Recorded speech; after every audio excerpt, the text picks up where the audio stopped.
share my screen in here before I forget. Entire screen.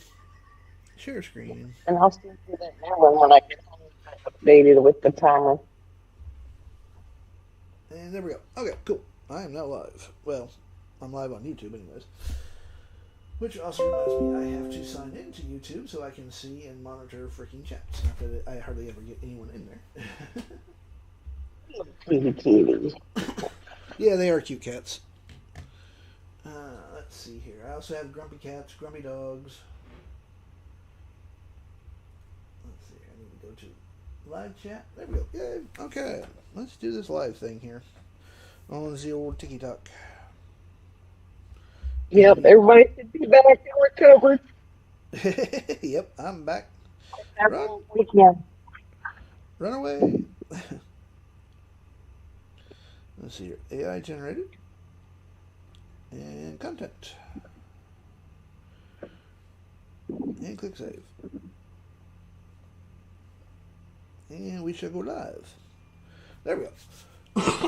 And I am now live. Well, 2, 1, there. Yay, I am live. Good morning, good afternoon, and good evening to those that are in YT, in the rabbit hole, as well as here on TikTok. Now then, I just have to send this out to quite a few people here. Just to let people know that, hey, I am actually alive, well, and actually doing something for once. Yeah. So, by the way, Pretty Kitten, AI generation, generator feed, and this also is on my app, which my app is right here. That is actually a very free generator for anyone that wants it. You can go on my app and find it. App is in my bio. Let's see here. Just sharing this live up. So hello to everyone that's coming in. I appreciate you swinging in. And let's see. Hey, Design, thanks for coming in. And thanks for the gifts and all that good jazz. I'm also live on YT, Grumpy Marketing 50, if you want to see the full screen. And I'm also in a rabbit hole. Link is in the bio. Let's see here.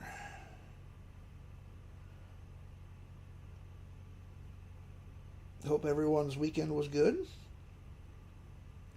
And yeah, I know it's Monday for most of you all in the States, which Mondays always suck. I don't care where you are in the world. Mondays are the worst. Let's see here.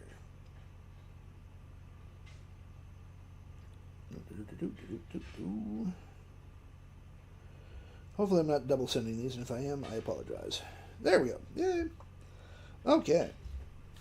Now, what you're looking at right now is my app. My very own, which I built using Claude. It took me, probably about 2 days to get this done. Because of all the extra things that I have put in there. The app itself is how you're going to get a hold of my generators from now on. There are actual free generators, and then there are the ones that you have to pay for. The free ones, you don't actually have to sign in. Hey, Lisa, thanks for the heartbeat. Hope you're doing well. I haven't seen you in a while. And hey, Val. Instead of me wiping out my Google Drive file every 2 weeks just to save space, everything is now on my app. I'm not deleting anything that is on my app. It is 100% going to stay there. There are currently, let's see here, we have 1, 2, 3, there's 3, let's see here, 3, 4, there's 5, there's actually a total of 5, 6, 7, 8, and 9 generators free right now, along with one bundle. And that just throws 2 of them together. I'm doing good. How are you doing, Lisa? I haven't seen you in a very long time, actually. Hope you're doing okay. What I'm going to be showing off is the cat one right now. These are adorable. I will freely admit to that. Kind of went a little heavy on the cute side of things. This one is one. I gotta say, this one here is one of my favorite ones I've just made. Let me put my screen a little bit better. There you go. Now you can see that a little bit better. That one was one of the cutest ones that I've seen so far. Yeah, the kitties.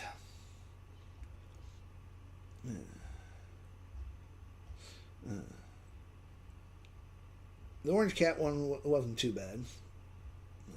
Oh, and then here's the India Bollywood. I do have a thing for Bollywood for some reason. Why? I have no idea. I just like Bollywood.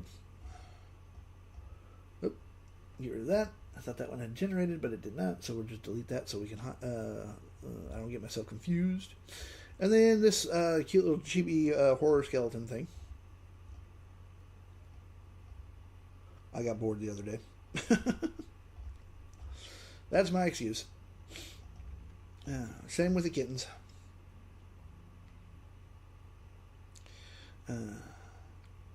So when I get bored, Claude pays the price. I tell Claude, okay, this is what I need. This is what you're going to give me. Now, if you have not built your own generators to do this, it's not that hard. I do have a $10 course on my links in my bio for that. But hold on a second. Speaking of Claude, I have to... Okay, cool. I just had to check on it because I got Claude working on my laptop as well. Which, by the way, if you have a PC and a laptop, you can actually have two instances of the Claude API running at the same time. You just have to make sure that you are paying attention to your usage. Okay, Cosmic Skull Reaper. Cool. That one's done too. Let's give that a go. Go to Downloads. Just to see what this one's going to come up with. And let's see here. Let's go to the Blood Harvest. Copy. Where's the copy button? Down at the bottom there. Now, my go-to for these is CArt. I do believe they've raised the price up to almost $30, but at $30, it's pretty much you're running, as long as you're using the free models, you can run it till your heart's content. You just have to wait. So it's damn near unlimited, really. There we go. We'll see what this comes up with. But to me, CArt is actually more powerful than what Midjourney is because of the fact that you have it's basically Stable Diffusion light. You don't have to have a machine to run. Thank you for the roses. You don't have to have this a mid-range to a high-range PC to run this. Whereas if you're going to run Stable Diffusion, which is free and uncensored, you have to have a hell of a rig to run it. Your PC, in all honesty, can't be more than 5 years old to be able to run it. Unless it's a really decent one. Ooh, I like these. But with CArt, I have a ton of laurels that I can use. I have a ton of different models that I can use. I don't recommend using them for videos because their videos are really expensive. If you are going to be doing videos, don't go to like Higgsfield. You really want to go to the actual model itself. So say that you really like Cling. Instead of using like here, CArt, I could probably use Cling. If I remember correctly, I think I can actually do I can use Cling off of here. But the problem is they're going to charge you double the price to make one video. And if you look at Higgsfield, Jesus Christ, do they overcharge? And they're not even using the proper model. They're using a cheaper model that everyone has access to. So it is better, in all honesty, if you're going to do videos, it is honestly better to go to the actual source of the program that you like. So if you really like VO3, run it through Google. If you like Grok, pay for Grok. Don't use a wrapper. And that's what Higgsfield is. Higgsfield is a wrapper. And if you're not familiar with the term for a wrapper, it just means that they've made a fancy little program that wraps everything. They've gone to Cling, they've gone to VO3, they've gone to Grok and said, okay, we're going to buy your API key, we're going to give you this amount of money to be able to use your services, and we're going to have a lot of clients hitting your service, so we need to limit them and all this other good jazz. They're going to double charge you, in all honesty. Double, and to be perfectly honest, I think Higgsfield probably does almost triple the actual cost of one video. So it is better to go to the source. If you like Cling, go to Cling. If you like VO3, go to VO3. If you want to do CDance, go to wherever the hell you buy CDance from, and run it that way. Yes, you're going to have and hey Tab, yeah, you're going to have a few subscriptions. It's a pain in the ass, but you are going to get a better product for the price. I'm doing good, Tab. How you doing?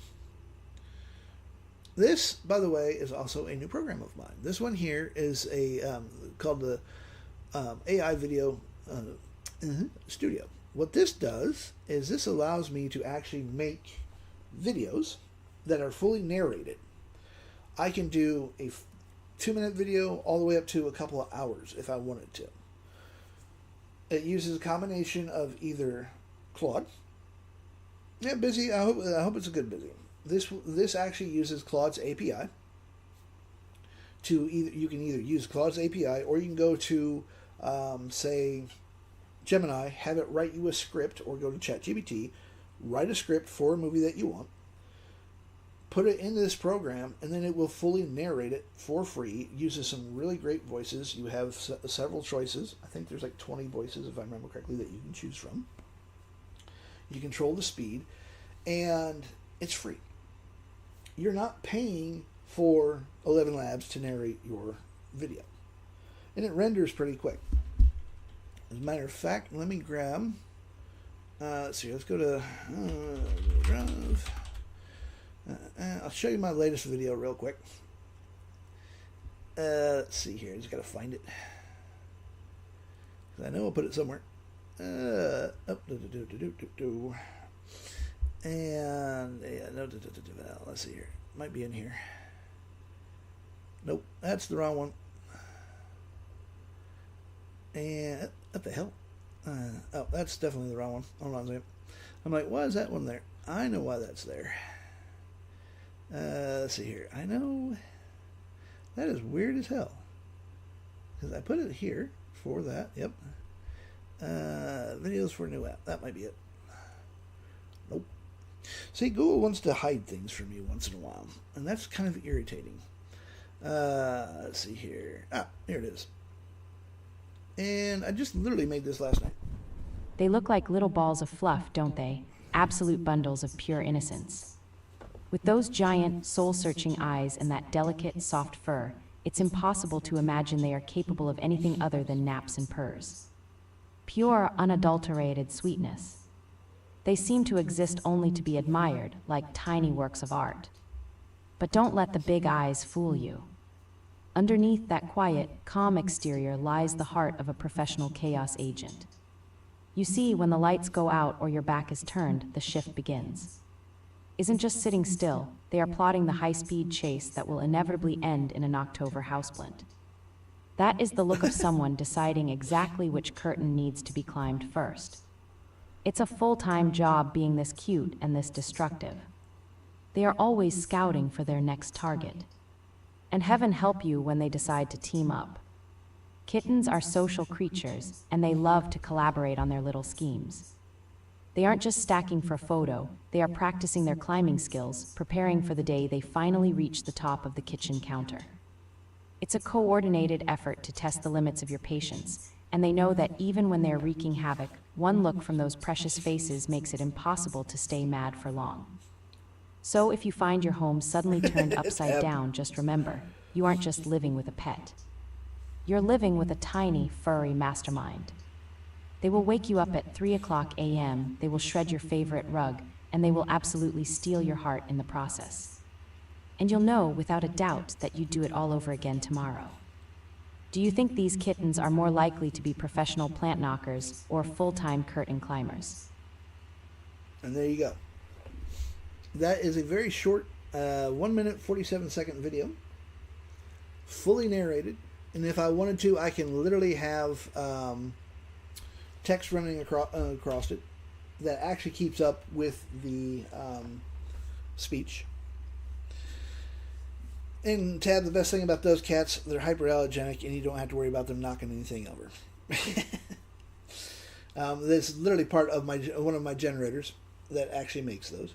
I have another generator that does grumpy cats, grumpy dogs. I haven't put up on my app yet. That's my next step. Hey, Design, how you doing? Why are people what is being filtered? That's irritating. I have no filters on. I don't believe in filters. Hey, Blue, how you doing? Well, whatever you sent, or whoever sent whatever, I apologize that TikTok is once again doing its best to monitor people. Hey, Alexander, thanks to y'all for swinging in, and thanks for the heart meat. Hope you're doing well, Blue. Let's see here. Let's grab one of these here. This is the Enchanted umbrella. This is all within my app. The app is literally just called the Realm Render. Render your reality.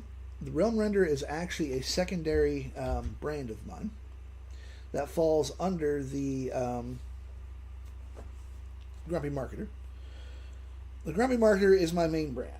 The Realm Render is basically I have branched it off. The Realm Render is what is going to be holding basically my generators, the videos. It will also have production videos. Yeah, these aren't too bad. This is actually part of my app, and this is one of those that are free. My app is $5. You can find it in my link in my bio. There are over 9 generators right now that are free. These ones aren't too bad. These actually came out a little bit better. There we go. Voila. Now that one's not bad. That one I kind of like.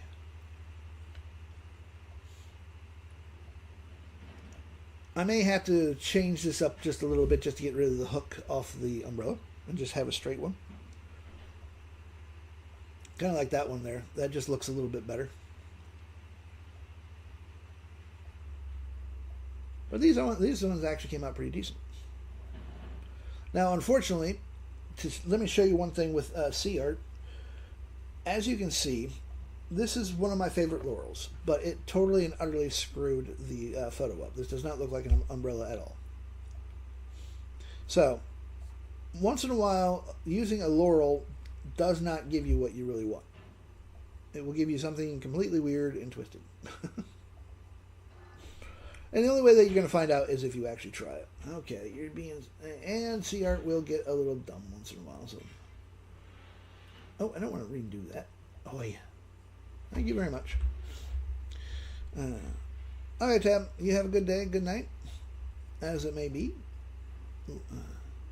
So, the other beautiful thing about my app here is that this app, and I'm going to be providing this as a service soon. We have the full cubes that people can. This entire app is literally controlled via Google Sheets. So I can change the photos at will. Anytime I want to change, these photos, I can change the photos. It does show off, like this one here. I love the dog. It shows. Let's see. I think. Do I have the dog generator up here or not? Oh, yes, I do. And that one is actually free too. The pup pack. Oops. Nope. Ah, damn it. I got to go back to that one. Hold on a second. Why is that still showing that? Oh, I know why. This is actually a pack. What this does, there is literally in this, and this is 100% free. This is literally 100 prompts for dogs. You just copy what you want, and they're all subtle changes. They're not these massive sweeping changes. They're all going to be subtle. And the beautiful thing is, you can change these up. Find one that you kind of like, and then say, I can do better. then I say do better. Go in and change your prompts. And this is the whole idea with these generators as well. You can actually go in, make your generator, get a couple of prompts, and then look at the prompt and say, maybe if I change this around, it might give me something a little bit better. Or, what if I change it this way? It's going to change things a little subtle. As you can see, it actually changed the look just a little bit. And by also making your own generators, it will help you become better at prompting. The biggest issue that I see with a lot of people when it comes to prompting is, one, you overthink it. Two, you underprovide the AI with information. AI is data-driven, which means we have to give it more data. The more data, the better output that you get. Now, I'm not talking, write an entire novel. Mind you, if you write an entire novel, you're going to get exactly what you want, because you're not leaving holes that the AI has to fill in. This is why I keep telling people you need to have a brand Bible. A brand Bible will tell the AI everything about your brand. Thank you for the likes, by the way. I appreciate you guys getting me up there. And see, this is what the Gothic Laurel does with dog pictures. Here's the Gothic Laurel, and here's without the Gothic Laurel.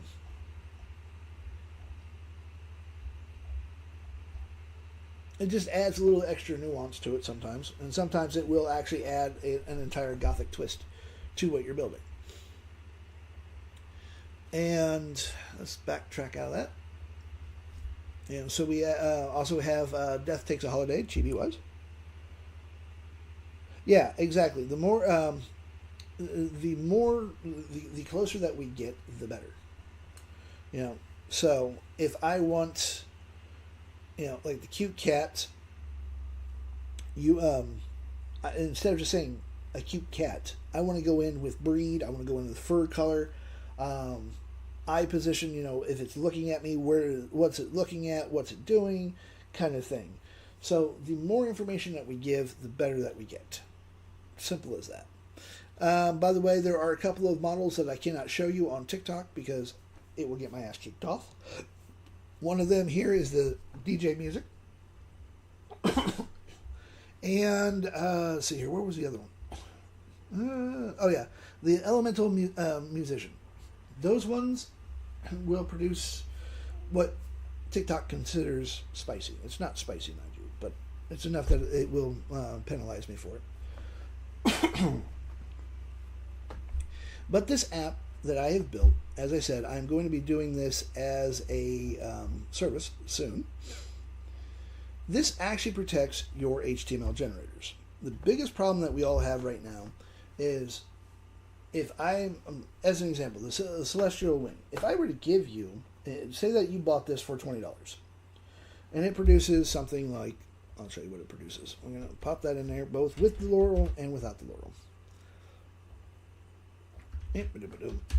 We'll let that run.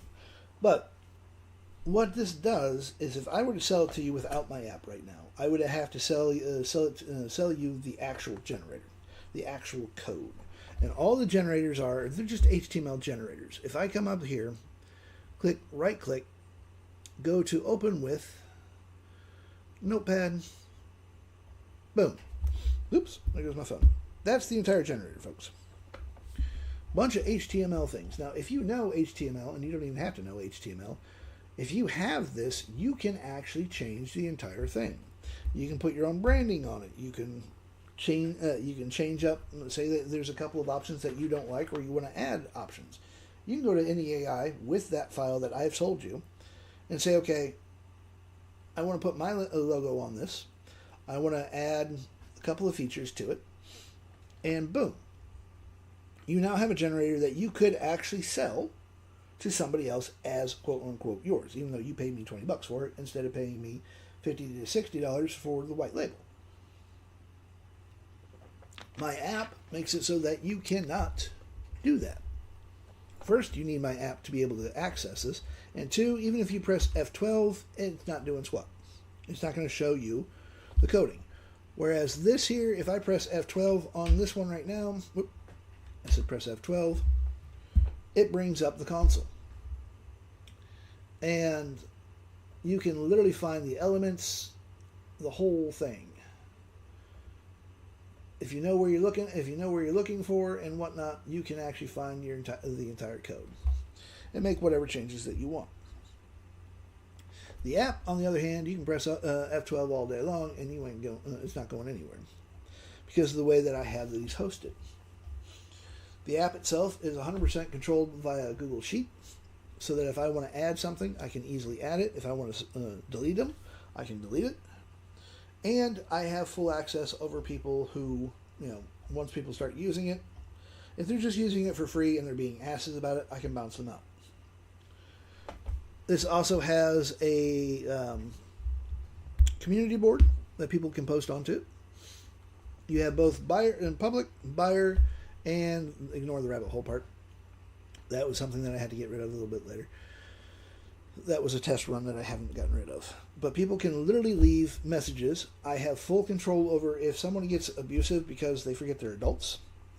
Well, Blue, you know where I'm at. Literally, if someone forgets that they're an adult and they start abusing people or being just jackasses about it, I can block this. I can literally delete their post, and I can completely remove them from my own app. But everything is, you also have your own library, so you can pick what once you click on the library, it shows you what you have full access to, and of course I have full access to all my generators. And you can do this as well. You can literally give people access. If they buy your products, they can they'll have it right there in their own library. If you wanted to, you could actually say, like an example, if I wanted to, I could give Blue full access to every single generator for free right now. All I would need from her is an email, and I put it into my Google Sheet, and boom. She would have full access to all these generators 100% for free. I can never remember what this one does. I make so many generators that sometimes I forget what they do. So we're just going to copy that. Come to see art. Close that off. This is my the angel one. But these actually protect your entire coding so that nobody can steal your coding. They can take it to whatever AI generator they want. It doesn't matter because all my generators, and I suggest that you do this the same way, is that you're going to build them out for Midjourney. Because every single AI art program out there knows how to handle a Midjourney prompt. Because Midjourney is basically the godfather of all modern day AI art. It was the very first one that basically came out, and the rest of them, that's actually kind of cool. Let's see what my favorite Laurel will do with it. Recent. Pop that in there, and we'll grab one more Laurel that I actually like. But if you set your prompt, if you set it up so that the output is designed for Midjourney, everyone's going to be able to use it. Yeah, that is nice, isn't it? All my generators are $20 except for the bundles. The bundles will be normally at a bare minimum they're going to be 3 to 4 generators, and normally I charge maybe $40 for them. But this entire app also allows you, I have my own videos in here. If I come into here, if I go to video, so I can literally show off the videos, and I'm not going to show you this particular video. If you want to see that video, you can go to, you can get my app. So I can, instead of having it all posted here on TikTok or YT or something like that, if somebody has my, they actually have the Realm Render app, which, by the way, this app is also designed for Mac as well. So there's a Mac version and a Windows version. If you choose to buy it, which is $5, make sure that you get the right version. And yes, I can actually convert these so that you actually can sell both. You can either sell this app or you can give the app away and use this. Thank you for the gifts. and you can either give it away for free, use it as a lead magnet, or like in my case, you can charge for it. I'm literally charging $5 for it because this is how you're going to get my free generators. So you're going to get your money's worth. That's for damn sure. But I can put in prompt packs if I want. Like right there, that's my prompt pack. You can put anything in your headers that you want because it's literally all controlled via Google Sheets. So if you have AI music, which I have not put a pack together yet, and you're really heavy into the AI music and you want to sell your music, instead of waiting on fucking royalties that take 2 months or more to get to you, and you have to sit there and constantly push people to your stuff, you can, that's nice. You can actually put it up on your own app and sell it. And in all honesty, I don't see why you do not sell your own music. Do it in a combination of 2 ways. One with lyrics and one without. So you want a pure instrumental and one with lyrics. You're going to put snippets of your music up on your site or your app, whatever you want, and you will sell these as copyright-free material, as long as it's you're not ripping off some artist. Because one of the biggest issues that creators have, I don't care from like me who's small time here to someone like say Mr. Beast. The biggest issue that you have to worry about is copyright strikes, trademark strikes. Most of the platforms out there do actually have hard limits of how many strikes you can get before they bounce your ass off of their service, which is fair because they need to protect themselves as well as protecting other people's brands. So sell your music as copyright free, trademark free, full commercial use. Don't just say, oh, well, this is only for private use. No one's going to buy it from you unless they really like it. So sell it as commercial free, do what you want with it, go from there. That one is my favorite so far. I like that one. So sell your AI music. You can easily set up on this app service that I'm going to be providing very soon. You can actually set up whatever links that you want. You can sell what you want on your own app. You have full control over this. It is 100% protected. You are literally protected, so no one can actually steal your generators. They can't just go and grab your stuff off of they get lucky and guess your Google Drive file, and you have to sit there and mess around with permissions and whatnot. It can be a pain in the butt that way. There are multiple ways of setting this up. Close that off because I don't need to do that. And this is with, the rough color sketch. I do believe. Yep, that's the one for the Laurel. This is why I say CR is more powerful than what Midjourney is, because I literally have 3 different styles of art. One prompt, 3 different styles. No, I don't have to go back through and mess with the prompt or anything. I just have to go in and change the Laurel on it. And it will literally change the picture for me. So, as an example, let's just pop this lion back in there. Close that off. And we're going to add one more Laurel to it. Once I find it. There we go. Apply. And we'll see how well that comes up. But again, with this app, you can literally put in, I have AI music, I have bundles, let me put that over there, generators, art packs, so I can sell my art. I don't have any art packs up here right now. There will be some soon. And if you're going to sell your artwork, by the way, you can go to Etsy, you can set up your own store on Brandly, and sell them that way. But what I recommend is, first off, you upsize them. Second, you choose what you're going to make these photos for. So say that I want these lions here, but I want these lions not for a t-shirt but for a tumbler. I'm going to go to say Printify or Printful, find out the file size, and I'm going to upsize all these photos so that they're 300 dpi at bare minimum, and the actual size that it needs to be for tumblers. And this way, I can sell a pack of, say, 10 photos that are tumbler ready. So all somebody has to do is buy that pack, go to Printful, or if they make their own tumblers, they can print it out on the whole, go get a gang sheet, whatever, and do their own artwork and print it that way. Now, by selling these art packs, you're not going to be charging $100 for 10 photos. No one's going to buy that.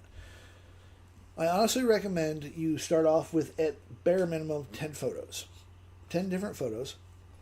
And charge no more than $5. Now you're thinking, why in the hell would I go through and charge only $5?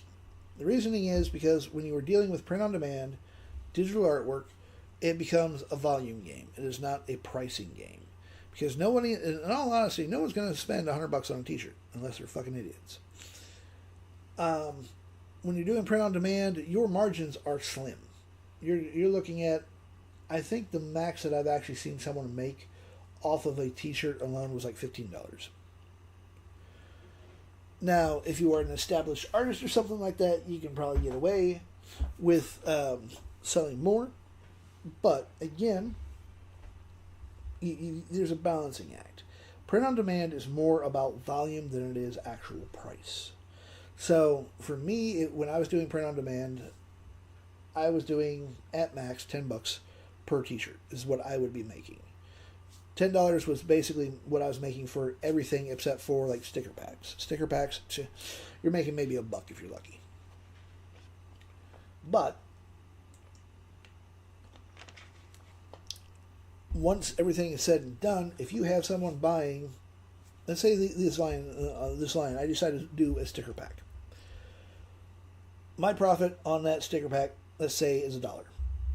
That's after, and let's say that I'm doing it off of Etsy. So I get $1 per sticker pack that I sell.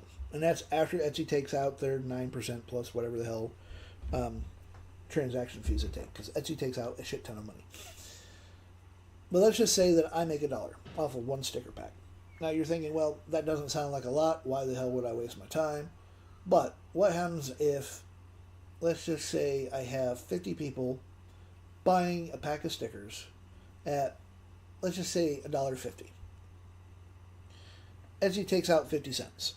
Mind you, they take out more, but that's neither here nor there. I make $1 off that sticker pack. Every single day, I get 50 people buying the sticker pack for an entire week. So let's just say, so we're going to go, let's see, 50 people, that's $50 times 7. That's $350 that I have made at the end of the week for doing basically nothing. I've literally made these stickers, and they're digital stickers. They're not actual sticker package. But I literally say that, okay, these are resized for stickers. You can go in, make your own stickers, do whatever you want, and it's going to cost you $1.25. And you can continue, free commercial use, sell them however you want to do whatever the hell you want to do with them, and you're good to go. I get 50 people that buy it a day because it's super cheap. Most people won't bulk at, spending $1.50 on something that they like. Every single day for an entire week ends up being $350 in 1 week. And all I had to do was make the photos, pay Etsy 20 cents to put up on my store. Now, if I wanted to make even a little bit more on the profit size, I would run my own on Brandly website because of the fact that I use Stripe as my payment gateway. And Stripe only takes 2.9% plus, I think, 30 cents per transaction for every single credit card that they take. Now, there are benefits and negatives to both sides here. First, and I'm going to tell you right now what the gurus never tell you. You hear, if you go to YouTube or, even here, you'll hear people talking about print on demand, going through Etsy, It's really great, yada, yada, yada. The best thing about Etsy is it has a built-in audience. There are millions and millions and millions of people that use Etsy every single day. But the trade-off here is, one, it costs $20 to start off a store. Two, they do take 9% plus, I think, 45 cents per transaction. So that's a hell of a chunk of change that you are giving Etsy. And on top of that, they can close your store down. They have full rights to go in and say, hey, nope, we don't like you. Someone has sent a please close the store down. And a lot of times, before they give you a chance to respond, they close your store down. And then you have to go through and appeal it and all this other bullshit. It can be a pain in the ass. Now, if you have your own website through, let's just say on Brandly, because that's who I'm with. If you go to on Brandly, we honestly don't give a shit what you sell as long as it's perfectly legal. As long as it's legal, you can sell whatever you want. We're not going to shut you down or anything like that. Plus, you keep more profit because you are running through Stripe. I recommend everybody get a Stripe account. I mean, if you are in a country and it has like, I think 30 or some odd countries that can use Stripe, you want a Stripe account. It takes 10 minutes, maybe 20, to set up your Stripe account. And then you're good to go. You can use that Stripe account in Beacon, Stan, your own websites. Etsy, I don't think you can use that because Etsy uses their own. By the way, if you have a Shopify store and you are using Shopify payment, guess what? You're actually using Stripe. And Shopify is overcharging you. I think they're charging like 3% or something like that. That's more than what Stripe is going to charge you. I do not remember what Shopify payments is. When in doubt, ask the AI. Let's go to Gemini. How much does Shopify charge you per transaction? Let's see here. Fees. Let's see here. Payment fees. So it's basic plan. $1.75% plus 30 cents Australian, of course. You also have Shopify charges these additional fees only if you do not use Shopify payments. So they're going to charge you even more. So, of course, if you have the advanced plan, they're going to charge you cheaper and whatnot. Reality is they are using Stripe. They are literally using Stripe as payment base. They are not using their own system. I know this for a fact. They've always used Stripe. So why not get your own Stripe account? Save yourself a little bit of money and you're good to go. Now, the negative side of having your own website, and I do not care who you host this through, is you have to drive the traffic to it. And if you are not that good with SEO or you're not familiar with SEO, you have to really push. So you're either going to be there are two ways of doing this. Organically, which is basically coming onto TikTok, going onto YT, wherever the hell you want to go, and start talking about your products. Start showing your stuff, getting more people interested in what you have, what you do, and start slowly building that up. You're going to go to IG, start posting there. People are going to like your stuff. Everything's going to lead back to your store. Every social media that you do has to lead back to your store. So make sure that you have your links in there. Even if you can't have, let's say you just started off in TikTok and you don't have enough, you don't have enough followers for a clickable link. That doesn't matter. Put your link in your bio. They can copy and paste that and go to your website until you get enough followers. Same with FB, IG, YT. Put your link in your bio. Make sure that your stuff is branded. I cannot believe I have to continue to say this, but make sure your shit is branded so that people know who the hell you are.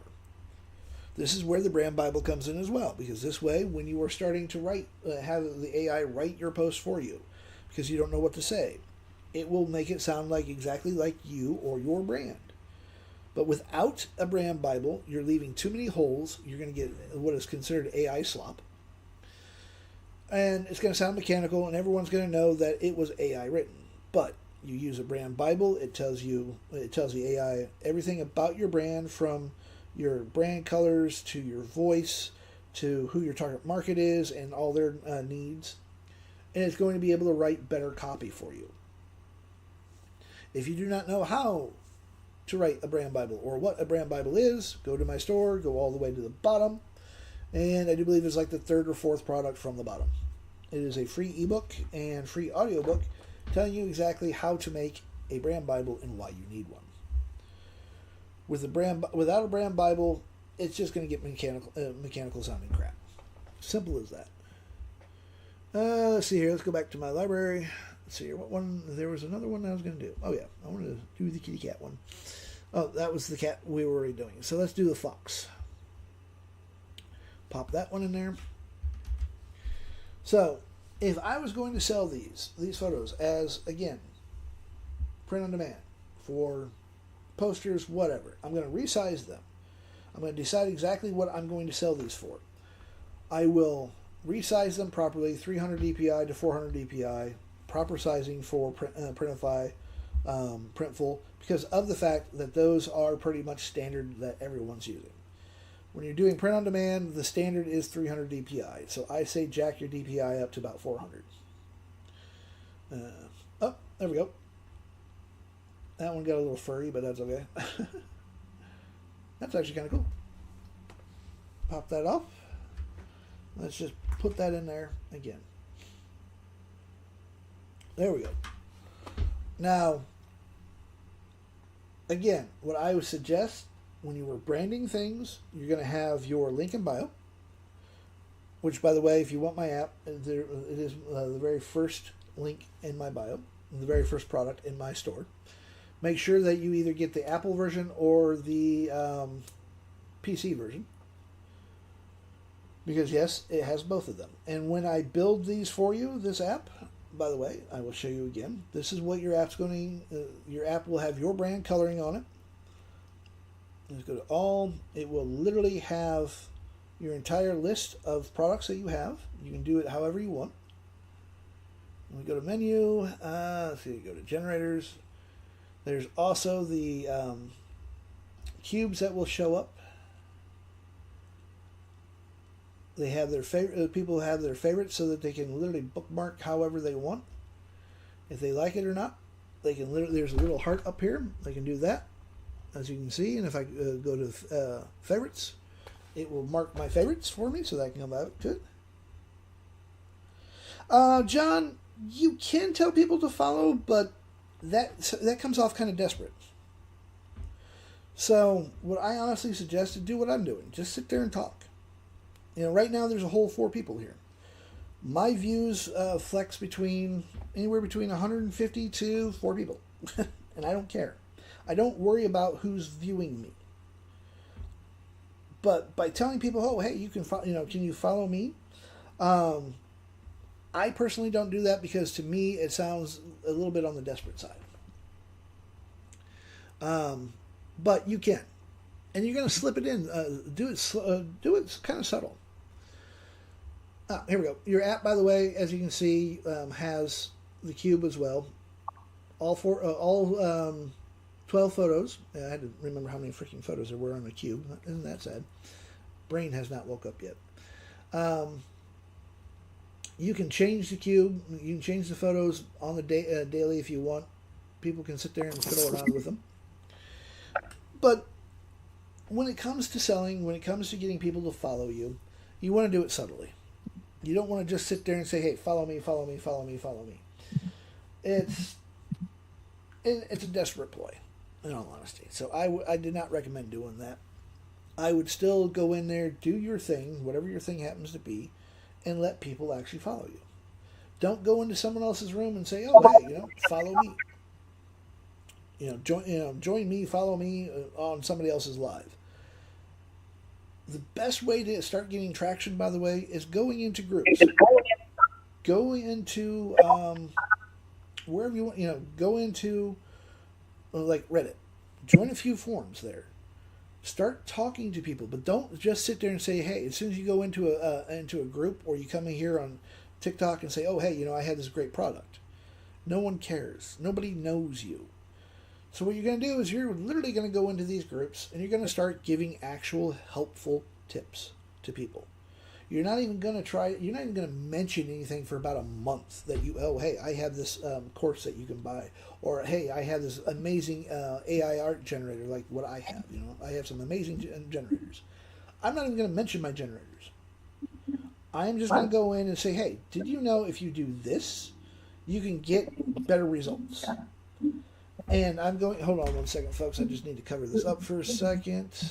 Jax, your mic's on, hon. There we go. Getting some biofeedback there. I'm so sorry. Oh, that's okay. You're going to go in and you are going to sit there and talk with people. You're going to actually give them hints and say, okay, hey, did you know? Let me give you a prime example. If you want to make an HTML generator, like what I've made here through any of these, the very first thing that you're going to do is you're going to tell Claude, and I recommend Claude for AI usage. That's my go-to. And not Fable. I'm not even going to mess with Fable. But I'm going to go to Claude and I'm going to say, okay, first, I need an HTML generator. Second, I'm going to tell it what the subject is. Third, I'm going to tell it how many options per drop-down that I want. I'm also going to tell it that the first option has to be none, the rest of them in alphabetic order. Then I'm going to tell it exactly what kind of drop-downs that I want as a standard. And then I'm going to tell it that I need a generator button, I need a copy button, I need a clear all button, and a randomizer. Plus, I want locks on all of my generators. This way, once I get a generator that I really like, I can then go back to Claude and say, okay, load my generator up and say, this is from now on, this is the template that we will be using. And then I can get away with lazy typing, with lazy prompting. Like this one here. New HTML generator is needed. The subject is the photo I uploaded. Remember to make sure the output is a natural language. And I got this Cosmic Skull generator. Boop. This is your ancient god. I can literally copy any of these, whatever I want to do. I literally have lock all, unlock all, randomize. I have different prompts as well. Well, different outputs. And this one is actually set up to where you can bring your own key for like for OpenAI and generate photos right within there. However I want. So I have photos, I have music, animation, camera movement, subject, whatever I want. That's what I'm going to get in all of my generators. Claude has one of my skills, which is a persona of mine, Architron, that builds my generators for me. I can get away with lazy typing, lazy prompting, because I've already set it up. But before you, thank you for the follow, but before you can get away with this lazy prompting, and I freely admit this is lazy prompting, you have to give it some serious details. Hey, Jax. You cannot just go in and say, hey, I need this HTML generator, or give me a picture of a puppy dog. The more information you give it, the better. And I got myself sidetracked again. Now, when it comes to, when it comes to selling or getting followers, there's a couple of there's actually a really neat trick that no one's doing. And this goes for any, and I do mean any social media that takes hashtags. From TikTok, YT, X, and why you want to go to that dumpster fire, I have no idea, but X, FB, IG, thank you for the gifts, you want your own hashtag.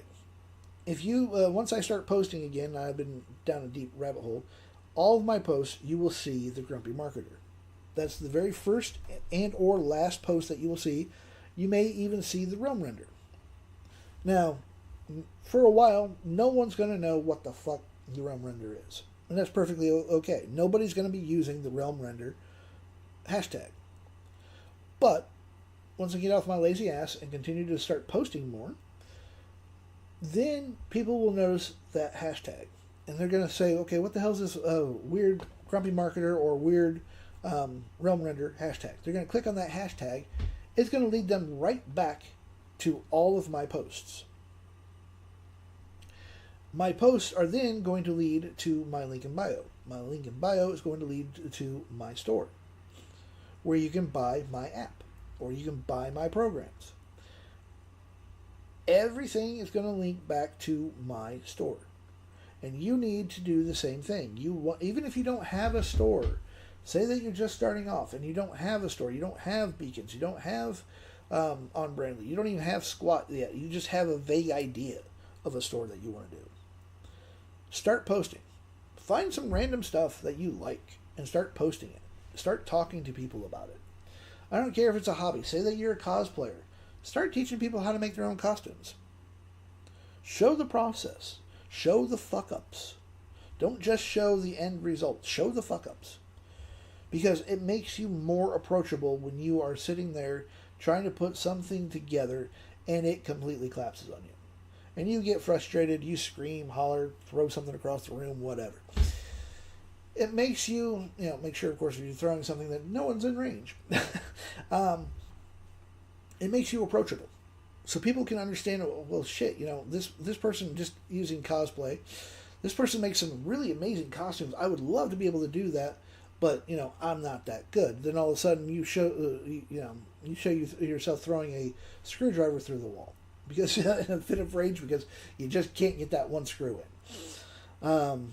That's why my wife will not allow me to use a awl for leatherworking. Well, combination of, one, I don't like using those the Devil's Ice Pick. Two, I got a little frustrated one day and literally chucked my awl through the wall. Point first, landed, doing. So, yeah, no awls for me. But show the screw-ups. Don't just show the, this is, the magnificent stuff that I can do. Show the fuck-ups. Like these. These are pretty pictures here. They're really good. But, if you come back up here, hold on a second, watch your eyes if you're scroll sensitive. Here we go. Look at these fuck-ups. These are 100% fucked up. Has nothing, was definitely nothing to do with my photos that I wanted. It's supposed to be an umbrella. The Gothic Laurel just screwed it completely up. And then, voila. So if I just show the things that, aren't screw-ups, people are going to go, oh, this is really neat. I can't do this myself. It's bullshit. You can do it yourself. But by showing your screw-ups, you are more likely to attract more people. Because you are more approachable. You answer questions. Don't gatekeep. I don't see the point in gatekeeping. Like this one here. No arms. The poor thing. But hey, even the mutants must be represented. So, show that you're human. Show that you're approachable. Now, when I say don't gatekeep, I'm not saying open up the barn and let everyone steal your cow. They want a taste? Give them a glass of milk. But if they want the cow, they're going to have to buy the damn cow. Simple as that. Oh, puzzle time. Hold on a second. I still don't know why I have to do this stupid thing. No, there we go. Oh, so start making your move now. I don't care if you only have 5 followers. Start, posting. You don't have to go live every single day. You can go live when you have time, but pick a time. And I am literally talking, for a little while, I was doing 7 days a week. I am cutting back to probably about 6 days a week, maybe 7. 7, maybe 5 days a week. I don't know yet. Haven't made up my mind. Now, mind you, I am on the rabbit hole. I'm in the rabbit hole every single day. But live-wise, like on TikTok, YT, I go live. Normally, I'm going to be going live Tuesdays through Saturday, which is Monday through Friday for those in the States. I just don't have a lot of people coming in during the weekends. Everyone's doing their own thing, which is fine. So I'm not going to, I'm going to be building other things and doing other different things of that nature. But if someone has a question on AI, marketing, how I do these generators, I answer the questions. I'm not going to, and I do give some free generators away, which right now, as I said, there are 9 free generators on my app. If you want the app, you do have to pay for the app. It's $5, $5, one-time fee, and that's it. And you're going to get quite a few free generators. You don't have to buy squat. You don't have to actually sign up. You don't have to sign in. The only time that you have to sign in is if you've actually bought one of my generators. And that's how you get access, is through your email. The app alone itself, as you can see, it has my logo on there. It has my store name as well. Right now, to get my app design, go to my link in bio. It's literally the first product that you will see on my store. Make sure that you get the either the Apple version, the Mac version, or the Windows version, depending on which one you have. Just double check. You can't miss it because I put it in bold. So you'll either buy the Mac or you'll buy the Windows. Or if you have both, you can buy both. I don't care. Me personally, I only have a Windows. But this app service, I will be planning. I'm in the talks with my business partner, the lovely Jax there, on setting up prices and getting all the ducks in a row and whatnot, or at least finding some ducks, because I have no ducks. And this will allow you to protect your own work. It's very easy to set up. It's literally controlled through Google Sheets. And this is the other thing that I'm not even going to gatekeep this one. If you have your own website, hook it through Google Sheets. And if you don't know how to do that, go to any AI and say, okay, I want to hook my website, and give it your website, the full HTML file, and say, I want to hook this up to Google Sheets so that I can control every aspect without have to going into HTML and change every single thing. Because if you don't know HTML coding, you can get lost in it in a damn hurry. Especially if you have your own web page, you're talking thousands of lines of code where you have to hunt and peck for a place to put your products. Here, matter of fact, I'll even show you my Google Sheet. We'll go to Google Sheet here. Let's go to Google Sheet. Go to, let's see here, the Realm Render Store, and boom. This is what my sheet looks like. I have all my generators here, IDs and all that good jazz.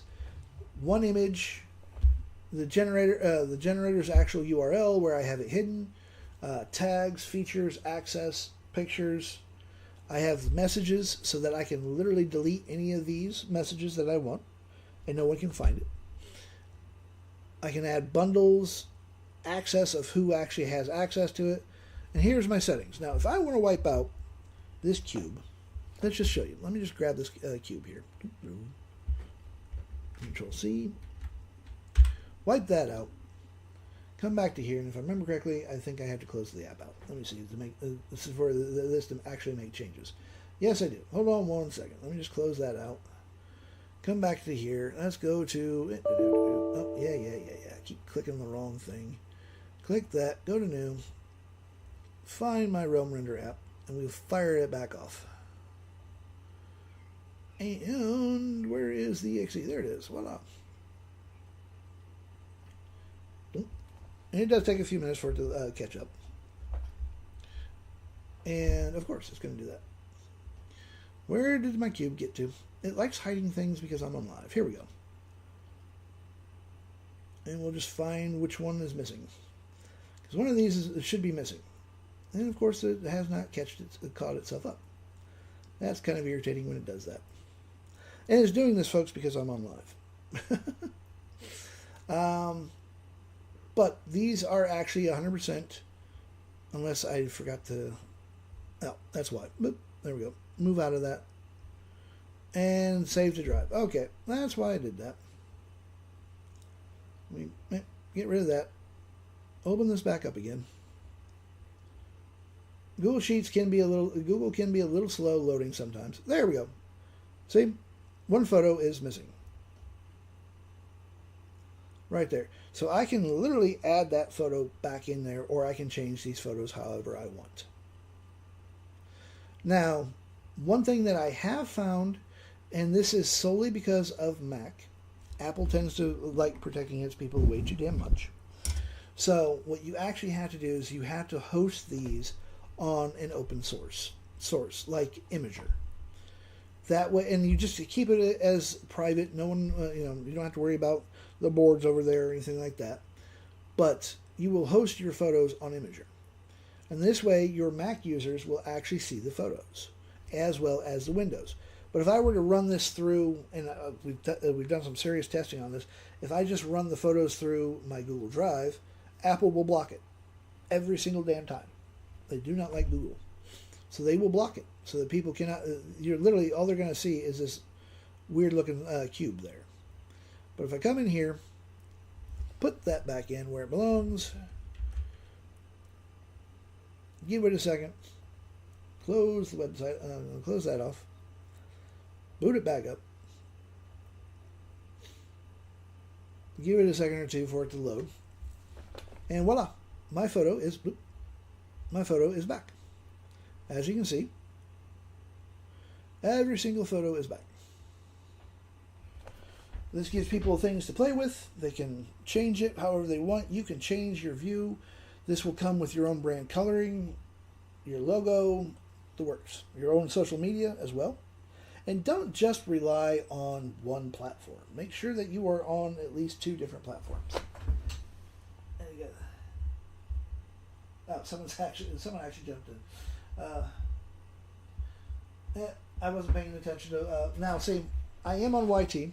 Someone literally popped in and said, "Oh, this is pre-recorded." It's not pre-recorded.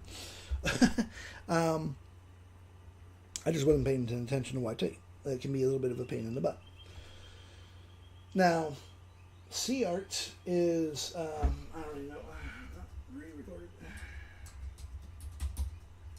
Not paying attention. When you're on live running 3 different places, it's a pain in the ass to keep attention to all of them.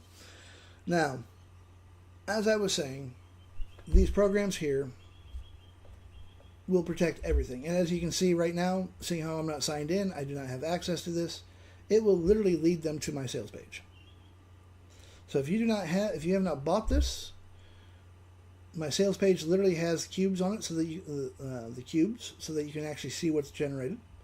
Tells you all about the thing, and once you click on there, it will literally take you to the Stripe account payment link, and boom, you can pay for it right there. So everything here is protected. No one can actually take my coding, steal it, or anything like that. Every single thing. Now, if I log in. Let's see, log myself back in. Come, sign in, checking access, and boom. Now I can click on anything that I want because I have full access to my own generators. Which, by the way, make sure when you get your own app that you give yourself access to your own generators.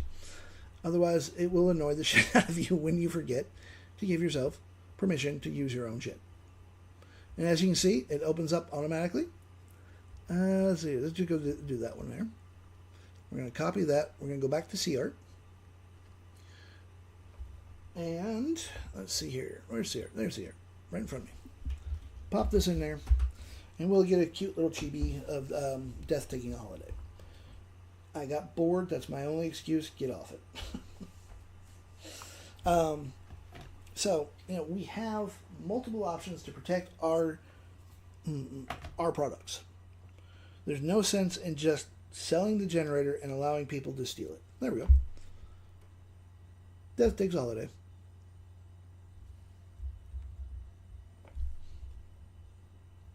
And by the way, for I don't know if the person is here or not that jumped onto my YT channel that said this is pre-recorded. I'm too lazy to pre-record shit.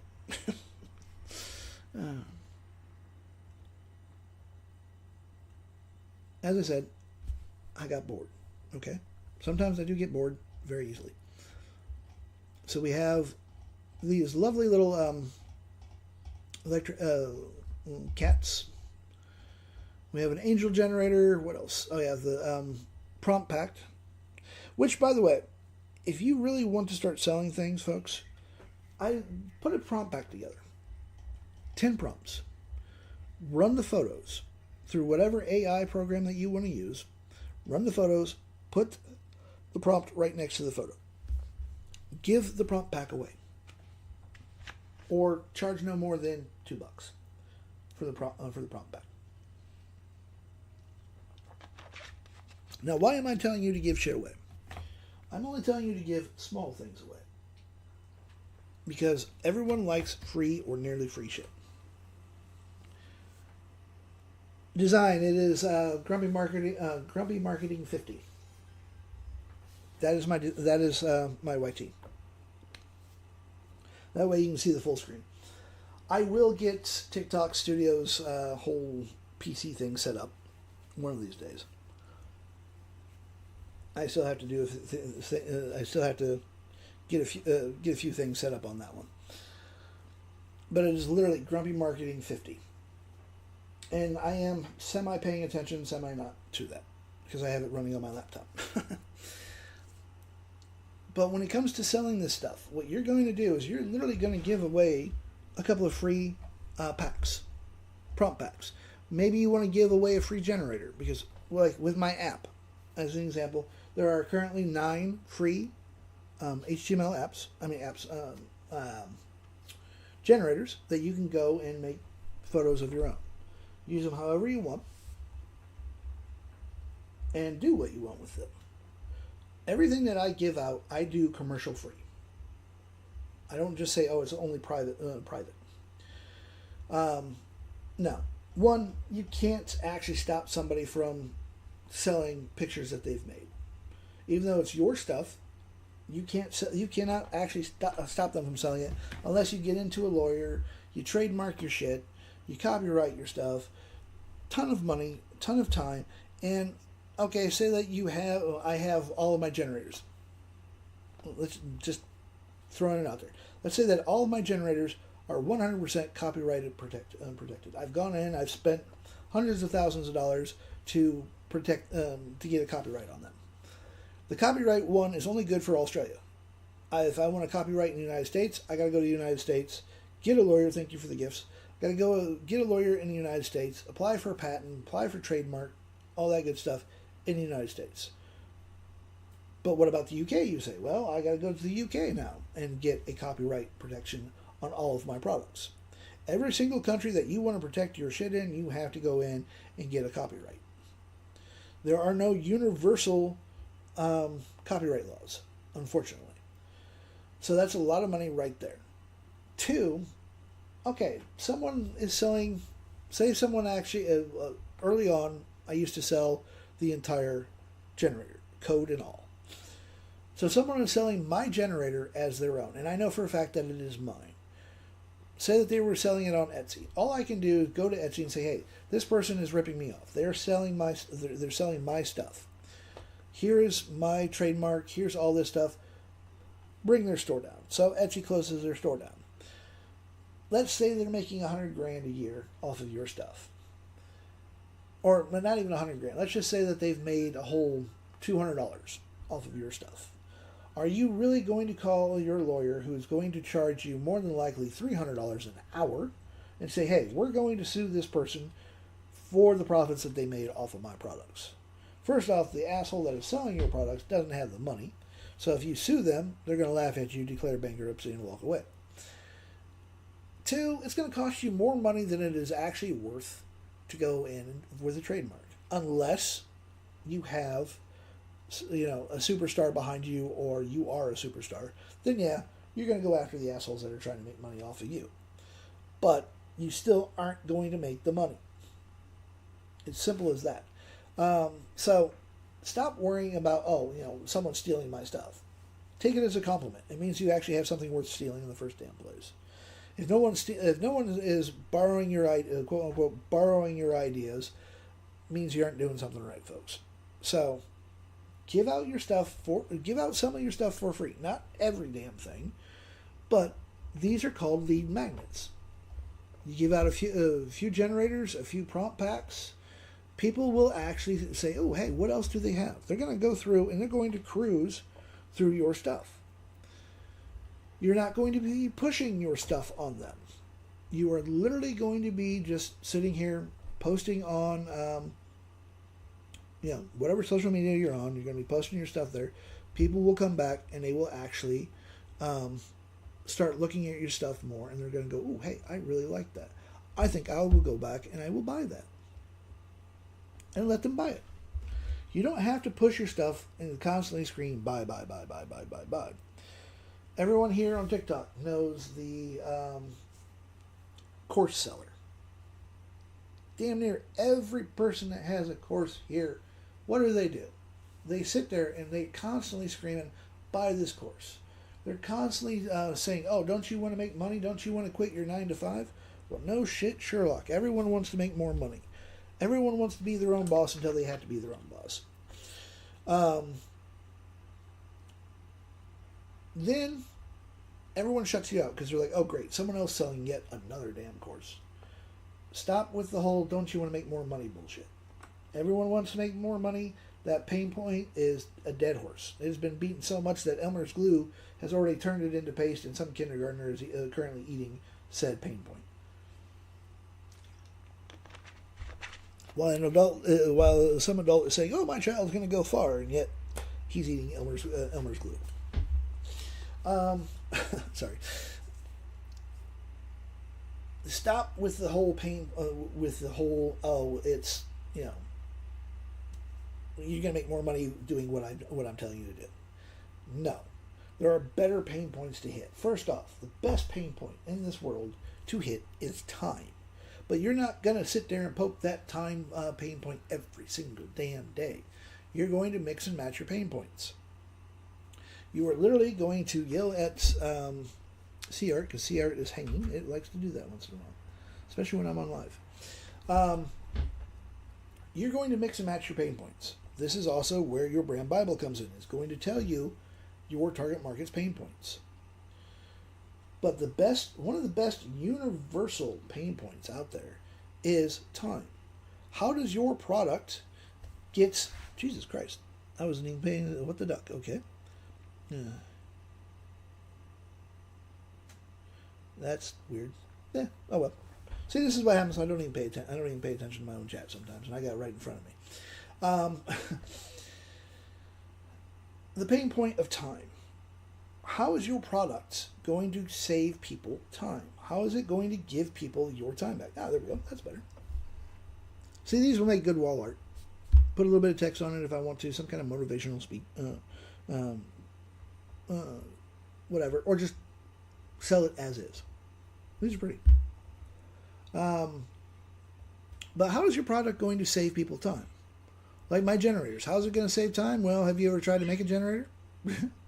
It takes time to build these, to learn how to actually code them into existence, how to actually prompt to get exactly what you want. But with my generator, you don't have to waste that time. You can just start making pretty pictures that you can then turn around and sell. Again, you have full commercial use of all my generators. Link is in my bio. Now, if you have a really great product, I have quite a few programs that I am slowly converting to Mac as well, that will do videos, that upscalers, you name it, I probably have it. And I just haven't put it out on my store yet because I'm still trying to get it working right. Now, I can tell you that my products are going to save you a ton of time. Like my AI video program here, my AI video studio, I can make videos very quickly, fully narrated, for anywhere between, I'm going to say honestly about 5 cents up to the highest that I've seen so far for a 10-minute script using Claude was 24 cents. And this will literally make the videos fully narrated. It will give you prompts for videos, all based off of your brand. And instead of doing that, let's just go to brand. I got to put it in, let me grab the Grumpy Marketer. Let's see here. That's the one. I'm going to open that up. I'm going to let that pop in there. But this is a massive time saver. Not only is it a time saver, but it is a cheap way of making really great narrated videos. I'm not using 11 Labs. I don't have to go to 11 Labs. It's going to actually save me a lot of time. So let's go to save. And I can actually go to projects. We go to new. We're just going to go pain points. Not pints, points. Thank you. Topic, pain points. What is the best one to use? Time. We leave it a documentary. We're going to put it at a 2-minute timer. And let's go to TikTok. Vertical, all that good jazz. I can actually have, there's 20 different voices that you have access to. This is all this is run off of your PC or your Mac. Do that. Preview. It takes it takes about a minute or so you can hear the voice. Hi there, this is a quick preview of this voice.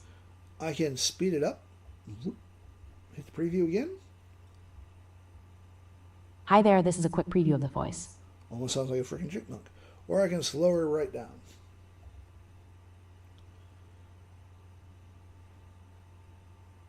Well. Hi there, this is a quick preview of this voice.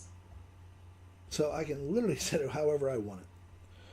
And it takes it a few minutes. It takes a minute or so. Hi there, this is a quick preview of this voice. That's not bad. So we're gonna create the project. Now what I can do is I can literally go to. I've already put my script in my API in there for Claude. And if I go to billing, let's go to billing. I don't do math in the morning, by the way. Clear that out. This is why we have calculators for. So I have $6.53. Hit the right button there. And just generate the script. And it's going to go and it's going to talk to Claude. I have via my API key. And we just have to wait for it to do its thing. And it will take, it can take anywhere between a minute or two. Oh, there we go. It's almost done. 56 seconds of 120-second video. Script-wise. Got a nice little progress bar because I'm impatient as hell. There we go. And as you can see, I have a prompt pack here. Image-wise. Scene 2, how many scenes are there? There's 16 scenes. So I could literally grab these images here. We're just going to grab one of them. And we're going to copy the prompt. Go to CArt. Oh, before we do that, we go to F5. And that 2-minute script cost me 3 cents to get that done. I can even go now. The next step is to narrate. We're going to go assets. You're going to load your assets up, which is your photos, and you're going to go to as an example, we go to CArt, put that in there, run both of these, and we'll see what it gives us. Now I'm just going to download one of them. You're going to drag the photos in there. Matter of fact, I don't even have to wait for that. I have enough photos in here. And go to here. Let's go to downloads, and we're going to put the oddest freaking video together that you've ever seen. Neat. That's another aspect that I actually have to change a little bit. So we're just going to drag the video down in there. Oops. Grab that there. There we go. We're just going to grab 3 of them. But I could literally go through, do all the photos. We go to narrate, generate. It literally is going to do 16. 16 scenes. In this part here, between the rendering and the actual narration part, that does take a little bit of time, so you just walk away from it. Here we go. 2 out of 16 right now. So I don't have to go to 11 Labs. This is actually using local source AI voice narration. It's built into the installer, so as soon as you install the program, it will install the AI as well, the voiceovers. There's no need for extra going to, taking your script, going over to 11 Labs, choosing what voice you want, put your script in, pay 11 labs for, you know, whatever the fees are, and worrying that you're going to run out of time. You're going to literally run out of your tokens because you wanted to do an hour-long video. And yes, this will do an hour-long video if you want to. Full narration. I can do karaoke style. I can leave it, you know, it'll have the text running across the bottom of it. There's like 3 presets currently and 3 options. I might add some more later on. Don't know yet. But we're just going to allow it to run. We will check it back on it in a minute. We'll see what... Okay, here we go. Voila. I actually mentioned the time aspect. So it's giving me some nice... I can never remember what these damn things are called. Timers, basically. Old-fashioned timers. There we go. There's a proper name for it, but my brain is not working. We have some very pretty pictures here. Oops, that one, as I said, that one is screwed up. So, let's see here. That just doesn't want to do. We'll just cancel that out. Cancel that. See, CArt will do that once in a while. It'll just lock itself down for some reason. Then you just regenerate it. So I could go back through, rerun all of that, and it's good to go. Let's see, are we done? Okay, we're done script-wise. Then we just go to render. I can put music in here if I want to, or I can actually remove, I can do 2, I have this set up so that if I put music in, I can have it playing in the background, or I could do a secondary render, remove the music, because let's just say that I ran the music, I didn't like the music, so all I gotta do is come in here, remove the music, re-render it. We can do show captions, keen burn effect on images. And we're just gonna render it now. Now, if you're wondering what a keen burn is, the keen burn is basically it takes your photo, your still photo, and it moves the camera itself. So it looks like those still photos are actually moving when in reality they're not. It's just moving the camera, zooming in, zooming out, moving it left, right, you know, whatever it wants to do. I don't know why I turned my heater off. It's cold in here. So we'll just let that render. It may take it a few minutes. And while we're doing that, let's go make ourselves something different. Let's see here. I know there's a couple that I can show safely without TikTok throwing a damn tizzy fit. We'll do this one here. I'm going to grab that one, copy that. Chuck this in here. And again, you would be amazed at what each program, if we go to Gemini, which, by the way, last time I checked, Gemini, you can do like 20 photos for free using Nana Banana. I'm just going to put that prompt in there, and we'll let it generate the photo for me. This is using the free Gemini. I do not use... Oh, there we go. That was quick. That's Gemini's. I'll just go full screen on that one. That's Gemini's version of what I ran. See what if CArt's done. Yep, here's CArt's version of it. Full glitter. Makes for good dramatic photos that you can put sayings to underneath or over. Jesus. Hold on a second, folks. Okay. Whoever's driving the excavator needs to learn how to drive that excavator. They nearly hit my nephew-in-law's useless car, but... So this generator will do glitter faces and whatnot. But you can literally go to... You can literally take these to any AI that you want that generates photos. I mean, you can't just put it into Claude and say, "Hey, give this to me," and you know, make me the photos.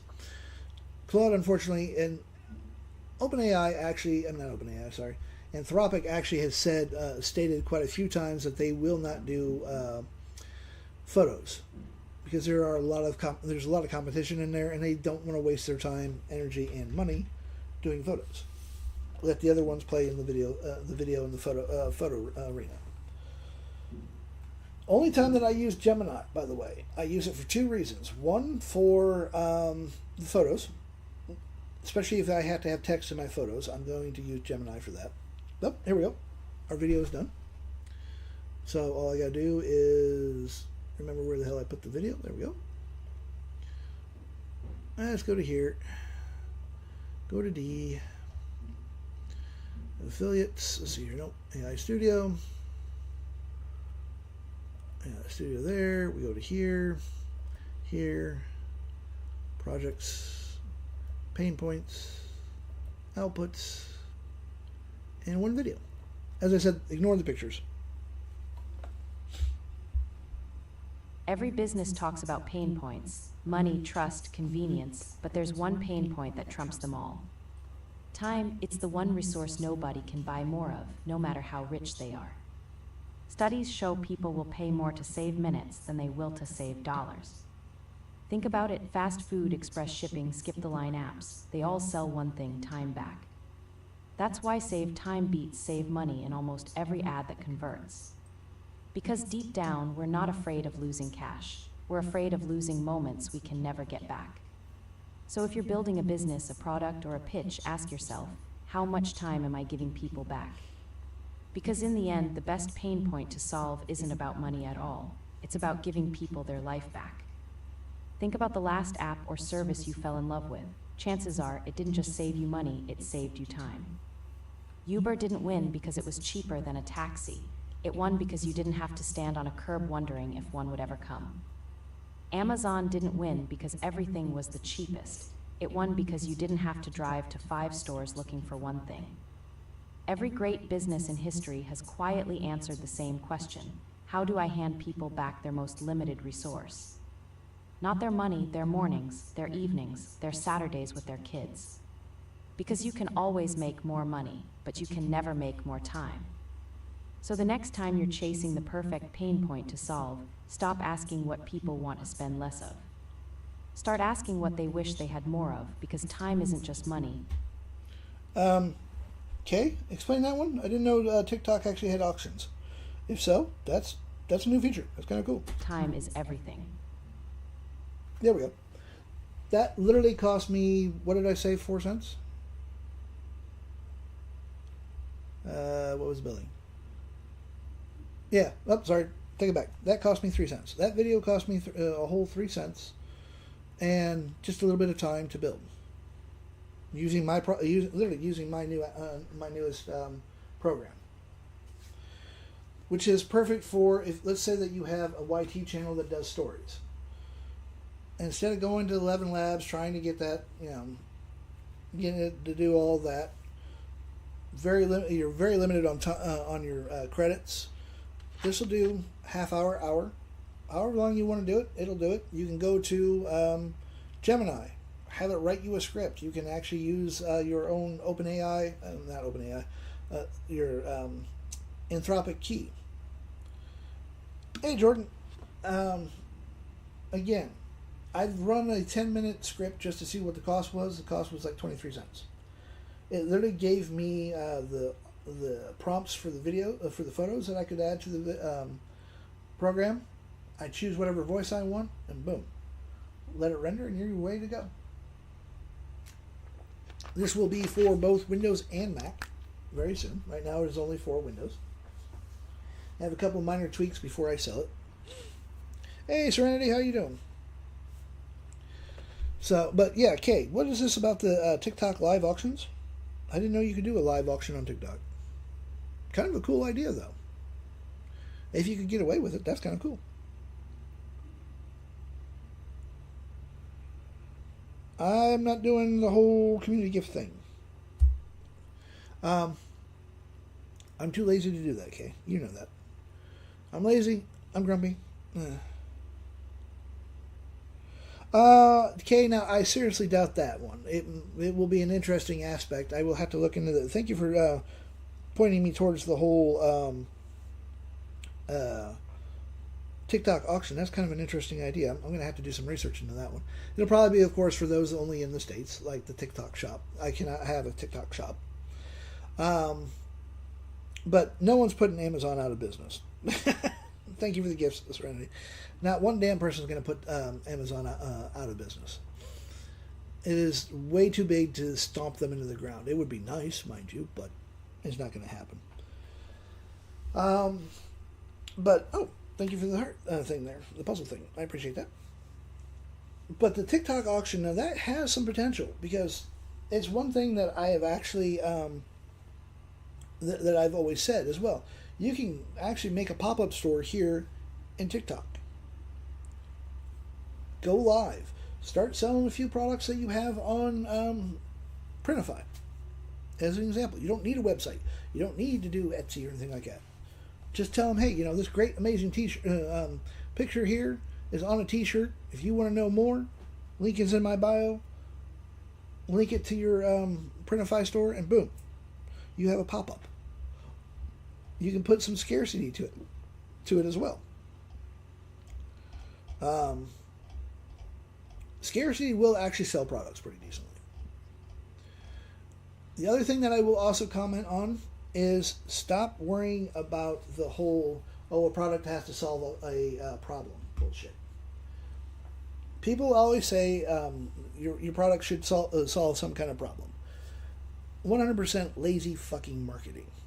That's what that is. That's what that entire statement is. Is that, you have to have a product that solves a problem. Bullshit. The reason I say that is because every single product out there can solve a problem, even if you have to make the problem up. I have two very good industries right now that are $1 billion. Ooh, those are pretty. Thank you, Ken. I have $2 billion industries right now that I can prove. I can actually prove this with. The first one, makeup, both for women and men, serves no actual purpose other than vanity. It solves no real problem, unless you're trying to hide bruises and scarring. Then yeah, that solves a problem. But for the most part, it does not solve. Makeup does not actually solve a problem at all, other than vanity. The other one is male pattern balding. Anything to do with men's hairline, guess what? That does not solve a problem at all, but yet it's a $1 billion industry because of asshole marketers like myself. I have convinced the entire world that you are so damn ugly you have to have makeup on to make it to where small children aren't screaming, "Mommy, mommy, what's that hideous thing?" Or that balding men, no one likes balding men. You're ugly. You need to wear a hat. It's bullshit. But because of marketers such as myself, who could sell ice to an Eskimo should I have feel the need arise, I have convinced you and the entire world that makeup is a must for women, and now is coming for us men. And if you're a bald man, well, guess what? Women and men aren't going to find you sexy. Well, guess what? That's a 100% bald, yes, bad pun, faced lie. You do not need makeup. You do not need hair. There are women and men that find bald men sexy. It is. So this whole fallacy of your product has to solve a problem is bullshit. If it does not actually... the best product in the world. This is the best product to prove my point. And you've all heard of it. The Pet fucking Rock. That's right. The Pet Rock. Was some hippie found a pretty little rock on the road, put some googly eyes on it, and painted it up. He sold somewhere like $2 million before he went and sold his soul to the corporation.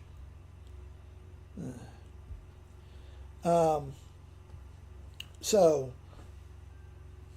it solved no problem. Literally, the only problem that the Pet Rock has ever solved is one, annoying sisters and annoying little brothers that you chucked your Pet Rock at and told the Pet Rock to attack.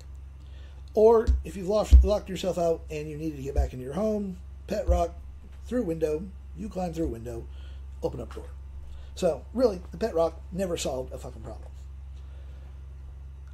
But yet, 2 million plus, just within the first, I think they said the first year or two that this guy started selling the freaking Pet Rock, and he started at the beach. Just painted him up, and people were like, "Ooh, I like that," and he literally called it the Pet Rock. And it's still to this day, I think you can probably still buy a freaking Pet Rock. That serves no damn purpose. The other one, fidget spinners. Before the fidget spinners came out, we were all okay-ish. As soon as the fidget spinner came out, every single person had AHDD. We couldn't sit still for 2 minutes. Fidget spinners solved no damn thing. But yet, millions and millions, sold millions and millions, hundreds of millions of products for fidget spinners. So, no, okay, it's the same thing. In all honesty, it's not the matter of awareness of lack. In all honesty, it's not. People will buy what they want. With a good enough sales pitch, they will buy it. So this is why I tell people, lay off the whole, oh, you want to make more money pain point. That ain't going to sell shit. That's going to actually turn people off. Show them how your product can give them their time back. Show them how that it actually will sell. Even if you buy your clipped toenails, there's a fetish for that, okay? Easy to sell. Trust me. Fetishes are very easy to sell. People want what they want. So if you have a product, let's say that you come up with an idea for an amazing app. And it serves no purpose other than, hey, look, this makes a cube that turns and whatnot on your screen. Sell it as a way of blowing off some time. You know, people will buy silly, stupid things. You keep the prices at a decent price for your target market, and they will buy it. I mean, look at this. Look at my app here. Let me go back to here. Look at the cube. So there's no purpose other than to show off the artwork. And the poor dog is upside down and probably getting queasy. There we go. It serves no real purpose, but it's cool as hell. And Serenity, yes, I am serious. For every single body part that you have, there's going to be a fetish somewhere that somebody will buy, said, whatever. But again, like my cubes, I love my cubes. They're very cool. They are a showstopper. People are going to see them. They're going, ooh, what's this? You know, look, I can turn this on. They're going to play with this for 5-10 minutes. I don't care. It's just a way to stop them from scrolling beyond where I want them to do it. And they can click on it. It brings up the picture so that they can actually see what these are being, what makes them. So, yeah, maybe your app doesn't solve a problem. You can still turn it into a problem. You can actually literally go to AI and say, hey, I have this amazing product that I have made. I need you to write out a sales page that, one, hits my target market's pain points, two, actually turns it into a problem. So your product becomes the problem that the people did not know that they had. And it also solves said problem. You do it right, people will buy it like crazy without any problems. There are, like, one of the dumbest products that I've ever seen is a lip plumper. It basically had chili powder in it. And women would put this on their lips to make their lips swell up. So they look like big mouth bass. Why they want to do that, I have no fucking idea. But instead of saying, oh, you know, going on and on about all the side effects of it, they literally sold it as, oh, let's make your lips look fuller. Because full lips are a thing now. Look at, you know, this star. Look at that star. And women were dumb enough to buy it. And then they go and bitch and moan that for some reason their lips are all burning and tingling and whatnot. Then someone finally decided, oh, let's see what's in the ingredients. Fucking chili powder. Chili was actually in one of the main products. So you're basically making your lips swell. You know, so that you have quote-unquote full lips. And they sold the teeth whitening stuff. God only knows what the hell was in that shit, but that still goes like crazy. Still does. Oh yeah, it's fake as, but, and this is where I am grateful, and it's going to sound odd for me as a marketer to be grateful for this, but a lot of social media are putting stops to this medical quackery. As an example, I'm pretty sure, I think TikTok does this as well, but I know Meta does. You cannot show before and after photos in your ads. You used to be able to do it quite a bit. So you could have a quote-unquote fat man as your before picture, And then all of a sudden, hey, guess what? This fat man has turned into a black man with abs because he took our supplements. And people were dumb enough to buy it. But Meta, I'm pretty sure TikTok has done this, and I hope they've done this. I know YT has done this as well. They have made it to where you cannot use before and after photos, so that you can't have fake shit going through. And that, to me, is a very wise move. It protects, not only does it protect the ad agency, it protects Meta, it protects TikTok from getting the shit suit out of them. So I don't see, that to me was one of the smartest things that they've ever done, is they've actually made it to where, hey, you can't do that. But your products literally do not have to solve a problem. You can make your product be the problem and the solution at the same time. Let's generate this one real quick.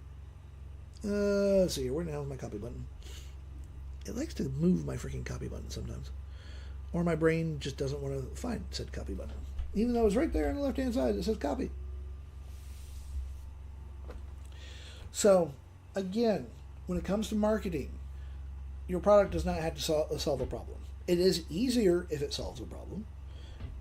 You don't have to go back out and reinvent the wheel. But all these things that these gurus are talking about, you have to have a you have to have a product that solves a problem. Bullshit. Lazy 100% marketing. If you're good at marketing, you can make any product solve a problem. Now, with a course, I have my own courses that I do sell. I actually literally have a course that shows you, it's $10, shows you how to make generators. What does that solve? It solves time. It teaches you, my course will give you back your time. Instead of you sitting there scratching your head saying, okay, well, I've tried going to chat, I've tried to go to Gemini, I've gone to Grok, I've gone to ChatGPT, and I'm not getting what I want. It's because you don't know how to prompt. So, my course is going to show you how to make HTML generators, how to prompt properly. And before you know it, you're going to have 345 generators. Sorry, 378. I lost count there for a minute. That you could sell, give away, trade, whatever you want. Now, it will also save you money, because then you don't have to go and come to me and say, hey, I would like a one-on-one to know how you built these generators, and I could be a real asshole and say, okay, well, for $100, I'll show you how to do it. Mind you, I would not charge you $100 for it, just saying. I can also tell you how I understand the frustration of trying to vibe code. Let me teach you how to vibe code something. I'm going to choose my pain points to poke on you. And I'm going to be subtle about it. I'm not going to just come up to you with a hammer, whack you in the forehead and say, oh, I see you have a headache. Guess what? I happen to have some aspirin that you will want to buy to help that headache go away. You cannot whack somebody in the noggin with a hammer and then try to sell them aspirin. Be a good selling point, but there's a lot of issues on that one. So you have to be subtle about your selling. You're not going to constantly say, hey, buy my course, buy my product, buy this, buy this, buy this, buy this, buy this. You're literally going to talk about your product. You're going to slip in, like my app here, just as an example. My app, you can buy for $5 on my store, and you will get access to the free generators as well as any paid generator that you want, after you pay for it, of course. But right now, currently, my generator has 9 free products here. Well, let's copy the randomizer. Let's put some kitties in here. My app, first link in the bio, it's literally $5. Gives you full access to all my, gives you access to my generators, current, future, and past. Videos, there will be audio packs there as well that you can buy. I will probably give a few of the audio packs away free once I set them up. All sorts of things, and I can build you an app as well for your brand. Now, I've only mentioned my app a few times. I have not said constantly buy. Okay, why is this cat in a very cute jacket? Okay, I gotta say that's cute as hell. And that generator, by the way, is free in my app. One of 9 that is currently there. And somebody explained to me why people put force their dogs and cats into costumes. I've never understood that. When my niece-in-law was alive, she would put her little shit dogs into these annoying-ass costumes that the dogs did not want to be in. They would come to me and hide. That's literally there, and it's literally called the cute, what the hell is it called? 3D Chibi Fluffy Cat Generator. And that is free. As you can see, it's right there. Cute kitty. And I do like the title that I put it, the subtitle there. Do I need to say more? Well, now see, Ann, that makes sense. But when you put your little chihuahua in a stupid frog costume or a stupid doll costume, the dog doesn't want that. My niece-in-law's dogs used to come running to me when she tried to put them in the costumes. And they would hide behind me because they knew that I would protect them to prevent her from putting them on those stupid costumes. It's like, look, the dogs don't want them, go away. And they would literally sit with me for an hour or so until she gave up. Now, if they misbehaved or they needed a shot or something like that, they would come running to me. It's like, nope. I would literally pick them up and say, ha ha, sucker, you're getting whatever you're getting. You know, there is a limit to my protection. I will throw you to the wolves without any problems. They still, 2 of them still do that. They still come running to me. And the other pack, by the way, and that you might want to play with is the pup pack. It is a prompt pack. Just there's literally 100 prompts in there. There are literally subtle changes to each one. And if you pop that into any generator, like here, you'll get something different. And then you can just go in and change the prompt around, play with it and whatnot.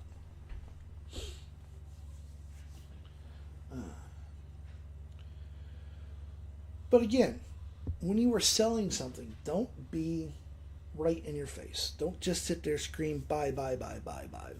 You need to give people, you need to be subtle about it. You need to, and by the way, the prop pack is all Schnauzer. They're kind of cute. And remember, I like pretty pictures. Send them my way. Just because I want to see what you do. I'm nosy that way. But when you're selling, let's just say that you want to sell a course. I don't care what the course is about. Don't just sit there and talk about how this course is going to help people, how it's going to give you your time back, how it's going to how you can get more money because of the knowledge that I'm going to give you. What you want to do is you actually want to not only talk about the course, but you want to give a little bit of that information away. It's like with your emails. You should be email marketing. Your emails, every email that you send out should have an actionable tip. That actionable tip is something that they can learn to do in 10, 15, no more than 15 minutes. That's actually going to be helpful to them via whatever product that you're selling. Okay, right there, that's perfect. That's actually a good example. What's it going to give me? It's I'm gonna learn how to take quizzes at pubs so I can get those really cool meat trays. That's a good hook right there. And you're going to give them a few tips. Okay, as an example, let's just use Kay's example there of a course that's going to help you in pub quizzes. The actual tip that I'm going to give you with my email is how to actually calm yourself down before you go into the pub. I'm going to give you a couple of quick, like box breathing. I'm going to teach you real quick how to do a box breath, which, by the way, does help with anxiety attacks. I've done it a couple of times. And box breathing is basically 4 in, 4 out, 4 in, 4 out kind of setup. You're literally breathing in for 4 seconds, holding it for 4, breathing out for 4, breathe in for 4, hold for 4, breathe out for 4, and literally it's a box breath. It helps settle your heart down. So I'm going to, in my actionable tip, in my email, or even on my live, if I'm selling this course, I'm going to teach people how to do a box breath for free. And I'm going to just mention, hey, if you've missed this or you're just in the middle of it, my course goes back over this whole box breathing thing so that you're calm. You'll be able to answer the questions faster than anyone else. No drinking when you're going to go take the pub quiz, because no one, you're not going to win squat if you're shit-faced. An actionable tip that is a genuine tip that is around your product. Maybe you're selling makeup. You can literally give people a tip on how to apply eyeliner without losing a fucking eye. How to apply foundation. You literally give them a quick little tutorial, 10-15 minutes, no more than 15 minutes. Put it in the middle of your emails. And the reason why you put this in italics and or bold, you want to grab their attention. This will actually stop them. This will actually force your reader to stop just scrolling through your email. They're going to see this bold or italicized thing. Their eye's going to catch right onto it. And they're going to say, "What the hell is this?" So they stop for a second or two. And they read that. And they're like, "Oh, hey, I hadn't thought about that. I'm going to go try that." They go and try your little actionable tip. Come back, reread the rest of your email because there's something that maybe I missed. They're going to understand that after a while, they're going to say, "Oh, shit, every time I get an email from this person," they are going to give... okay, another good point right there. But that's not an actionable tip. Maybe you want to tell them how to actually put the strips on, how to line it perfectly. It has to be an actionable tip that they can actually use. It's not just a hook. It literally has to be something that they can take action on immediately. You do this in every email, and then what's going to happen is they're going to start reading your emails more because they're going to realize that, hey, every single email that this person has sent me has had something that has actually helped me personally. So I'm going to read through this, and once they find that actionable tip, that builds trust. And this is what you need as a marketer. You need this trust. And you're going to build this trust every single email you send out. Every single time that you go live, you start building trust. People are coming into my lives, and like right now I have a whole 4 people, big whoopee. Max that I've seen is about 125 people. But people know who I am. They are coming to me. I get DMs quite a bit of, "Oh, hey, I've tried this and I'm not getting that good of results. What can I do?" So I tell them, "Hey, okay, well, this is what you're going to do." I offer one-on-ones as well, but I don't push it. I do not push my products and my services onto people. I let them come to me. And people will slowly start trusting you enough that hey, this guy has a course, which I do actually have a course coming up that I had to actually finish making. It is literally on how to build your entire brand. From building a brand Bible to building a brand kit, and you want a brand kit along with a brand Bible, and how to use said brand Bible and brand kit in all of your products when you're using AI. Okay, I have not set up an affiliate. One of these days I probably will. That just takes a little bit of extra time and energy.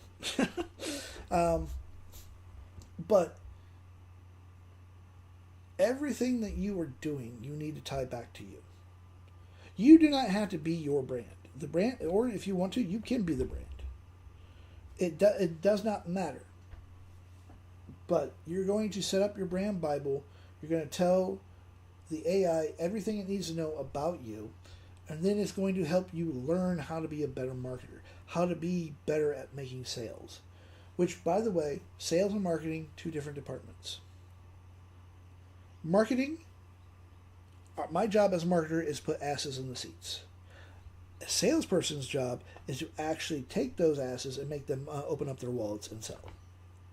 So when you are running your business by yourself, you are both marketer and salesperson, all at the same time.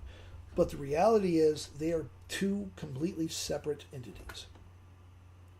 Marketing their job is just to get people into the door. Salesperson is the one that makes them open up their wallet and say, "Ooh, hey, I want this. Here, take my money. Shut up. You know? Here's my money. Give me what I want." So you have to learn to start doing this, and you want to do this subtle. Again, don't just go up to people and say, "Hey, you want to make more money?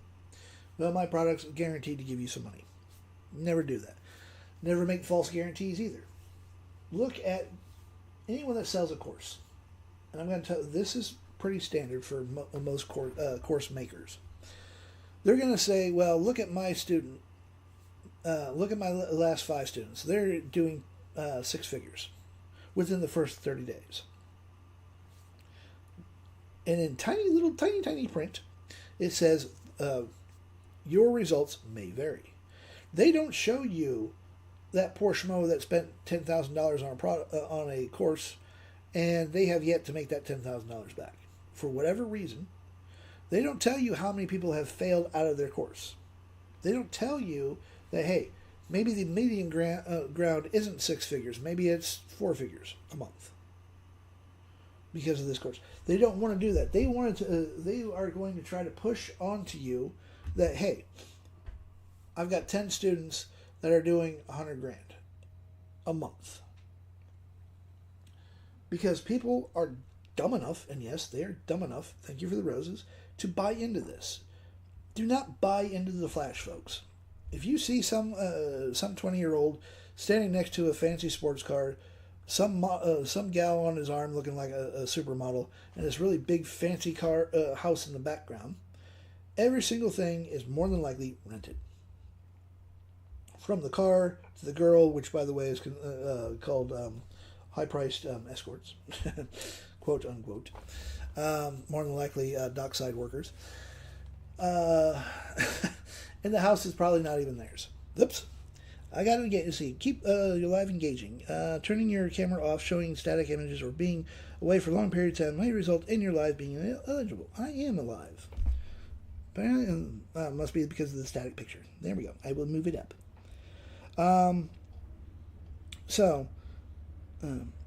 Yeah, the whole, yeah, and you're seeing a lot more AI stuff now, which is, I have no problem with the AI stuff. I'm an avid user of AI, but I don't hide the fact that, hey, this is an AI. Simple as that. So, don't fall for this shit. Actually do your homework. Look into the person. See if what they're actually talking about actually makes sense. If it doesn't make sense, or you think it's a bunch of bullshit, go with your gut. Say, okay, well, hey, I understand that this is not for me, and that's fine. Let me find, where's my dog one? There's a grumpy dog one that I actually had to put up on my store here. Grumpy Attitude Animals. There we go. Let's pop this one up. Go to here. The Hooded Duck. That one's kind of cute. This one's a cute generator that I had to put up on my store. Let's see here. We're just going to pop that up there. But again, it does not matter. If you want to buy a course, buy a course. Courses do help, if it's a genuine course, it will help you gain the knowledge that you want to gain. It's that simple. But don't just buy it because, this person says it's going to make me tens of thousands of dollars. No. In all honesty, everything that I teach, will this make you money? Yeah, it will. But is it going to be easy? Fuck no, it's not. It's going to take time. And that's the one thing that we are trading off of here, is time. Because that's the only thing that separates you from the rich person. It's not money. Everyone thinks, it's money and property. They have all this. They have all this property. They have all this freedom. Their biggest freedom, their biggest flex is time. How much time do they have compared to you? If you're working 9 to 5, you're busting your ass, you're barely making ends meet, you don't have time. Yet, if somebody is making $100 more than you, let's just say that. Let's say that your neighbor literally has the same job that you have, but they're making an extra $100 a month. They're going to have just a little bit more flexibility, a little bit more time than what you will have. So time is what separates you from the rich. So a course could give you your time back by teaching you some extra knowledge that you could then turn around and start using that knowledge to make money off of. And this is how you sell a course. You don't sell the price. You don't sell the dream. You sell the time. Hey, Lady T. Thanks for the heart meat, by the way. Yeah, see, this is an angry duck kind of thing. This is a cute generator as well. Raccoon Judgment. I love raccoons. The Trash Panda. One of the underrated animals. That's part of one of my generators that I'm going to literally put in my app here a little later today. We'll see what the raccoon comes up with.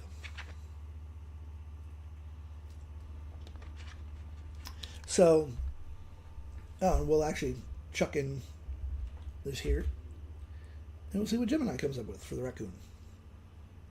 So you can take these prompts anywhere. Any of my generators, you can literally take the prompt. You can take the prompt to any AI generator, photo-wise. Good to go. Yep, that is definitely a judgmental raccoon. I like it. So, again, make sure that when you are selling a product, selling a service, make sure that you are pushing the pain points.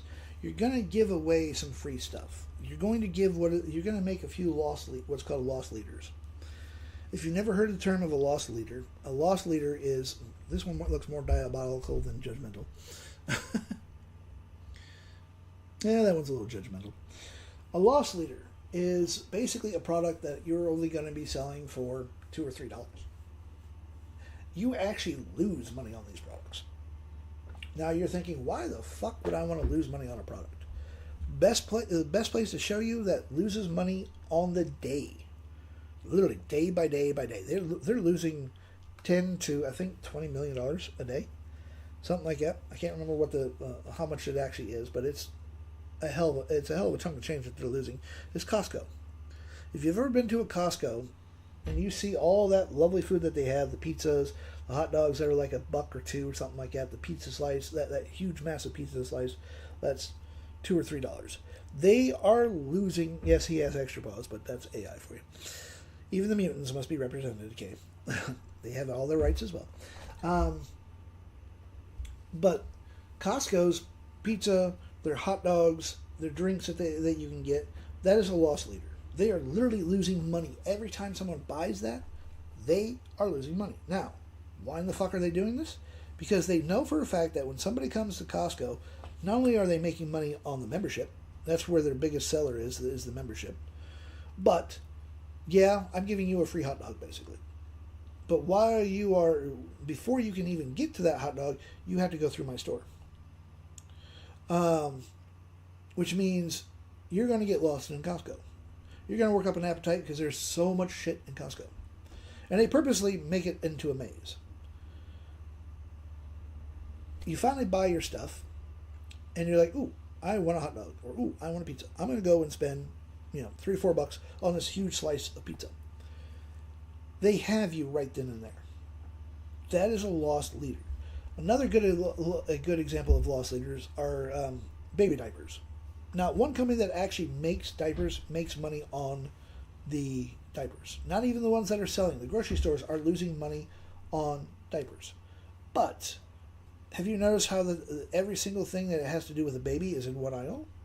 That's because they know that you need formula. They know that you need bottles. You need pacifiers to shut the little crotch goblin up. You need baby clothes. It's all in one row. They know they're going to nail you on that. Right then and there, they have you. That is a loss leader. They are a very good actual product to sell and or give away. Look at your prompt packs. Make a prompt pack of, say, 10 prompts, 10 to 20 prompts. Give away a couple of them, sell a couple for, $1 or $2. No one's going to bat an eyelash at spending $1. You might make 30 cents. Yeah, love. Good morning. Okay, cool. All right, cool. So you're literally going to make maybe 30 cents on a prompt bat. That's not the point. The point is you're giving something for free to people that are going to come in and want to get more of your stuff. And as I said with this app, with my app, I will actually be. You don't even have. I'm not even signed in right now, as you can see. Oh, yes, I am. I am signed in. If you're not signed in, that's no big deal. You can still access all the free generators. As I said, there's like 9 free generators currently on my app. My app is $5. If you want my free generators that I will be building on my lives, that's where you're going to get them from now on. And you don't have to worry about me telling you, oh, hey, you have until Saturday to get them because I'm going to delete the files. I am no longer deleting them. They're literally going to be there permanently because I don't have to worry about deleting them. This service will be available probably, I'm going to say sometime next month, to be perfectly honest. So if you are building your own generators and you're selling your own generators, you want to protect your generators so that people can't steal them. You want someplace that is actually a really cool storefront that is better than Beacons, that's better than Stan. This app will be your go-to. Let's see here. Oh, I forgot this. Let's run one more animal real quick, just for the sheer hell of it. Then I'm gonna have to get going. The grumpy penguin, because everyone likes penguins. And if you don't like penguins, you are more wrong than I am. Let's pop that in there, and then we'll give that to Gemini as well, and we'll see what Gemini comes up with. There we go. Helps if I hit the right button. I'm like, why didn't I put it in there? I didn't hit the right button. So, if you really do truly want to start selling things and you want to start making a little bit extra, no, that's cute. He looks like he's plotting something. Got a little star there on the bottom and everything.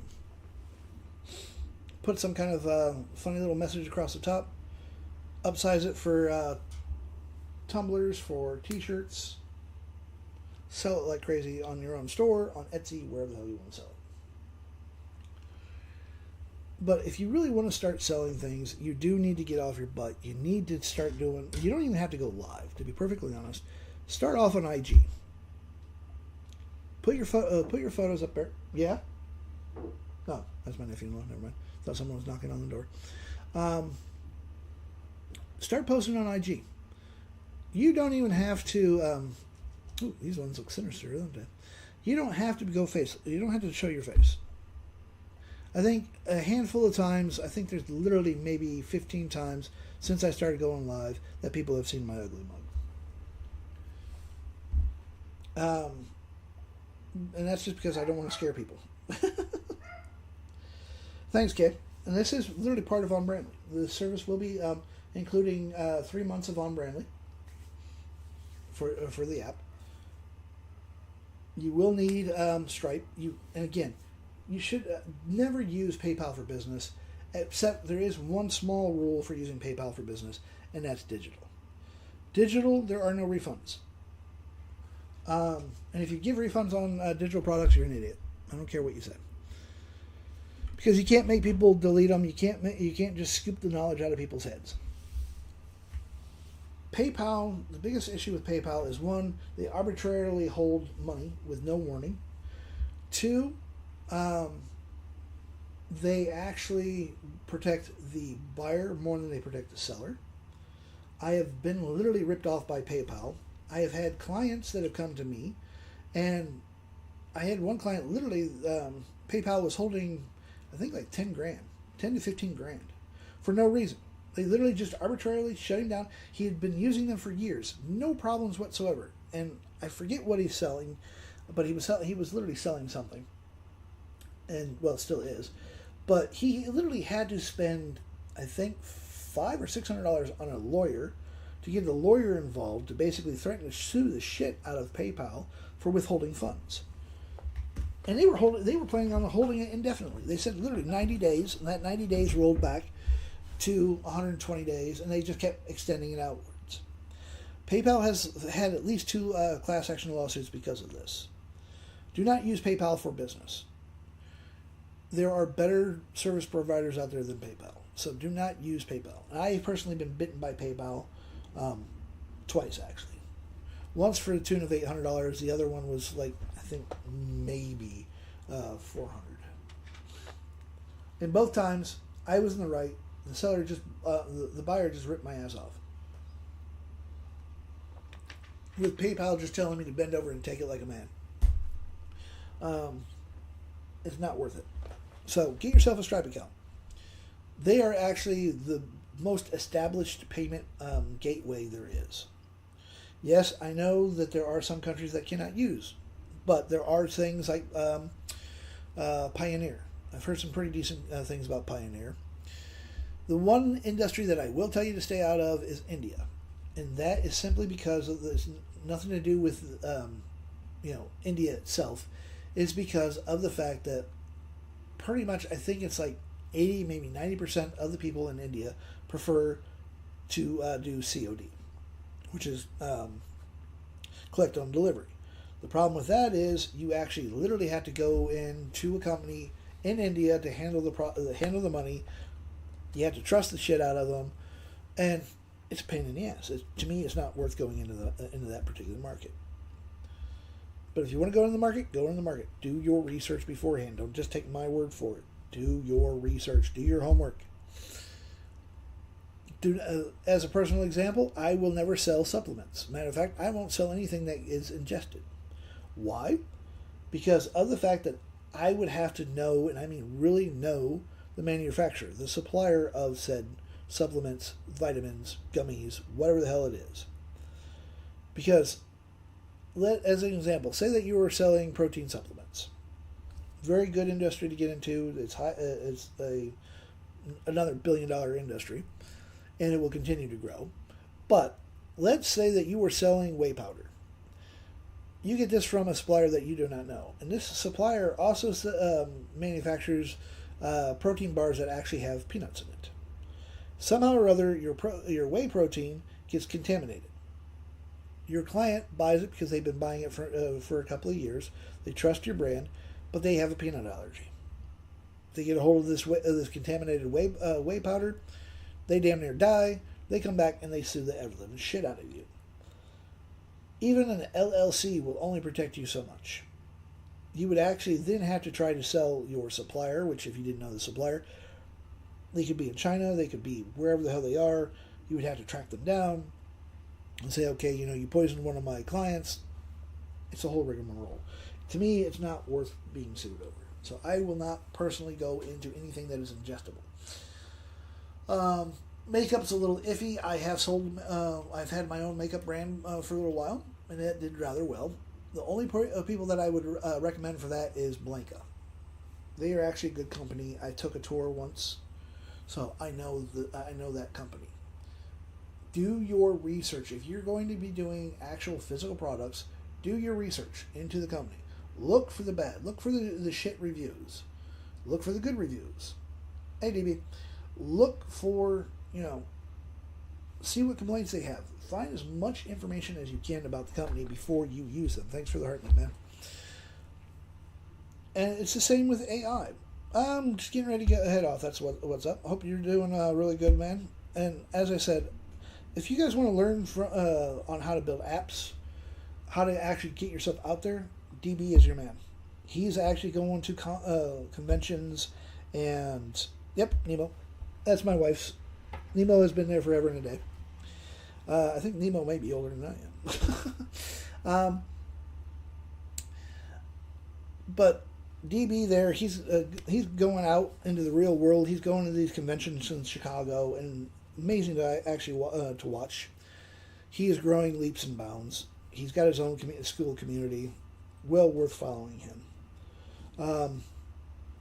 And he's actually doing something that I am not doing. He does apps. I am not interested in building apps. What I am interested in and what I do that is different than DB is I make full executable programs that are for PC, Mac, your laptop, but nothing for your phone.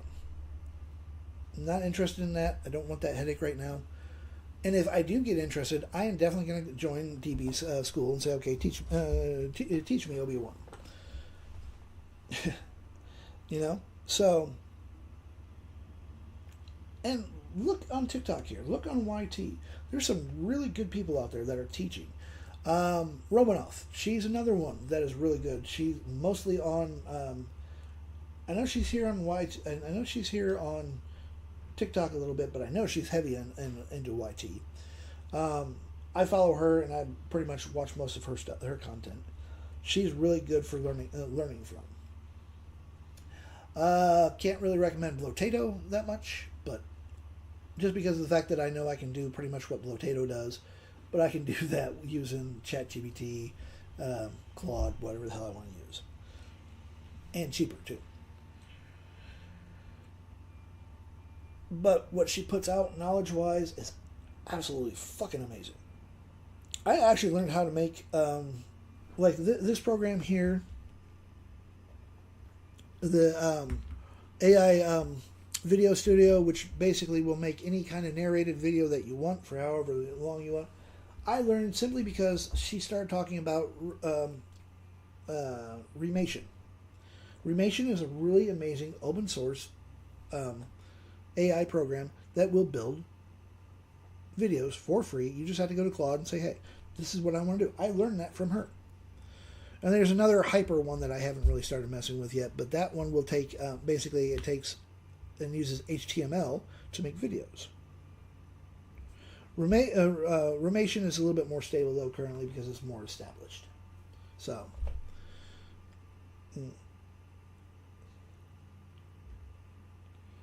yeah, DB builds a... Well, yeah, I know you build more than that, but that's how I push people towards you, is building apps. You know, and DB is like me, you know, he does build websites. I build websites. Also, you know, he is a damn good teacher.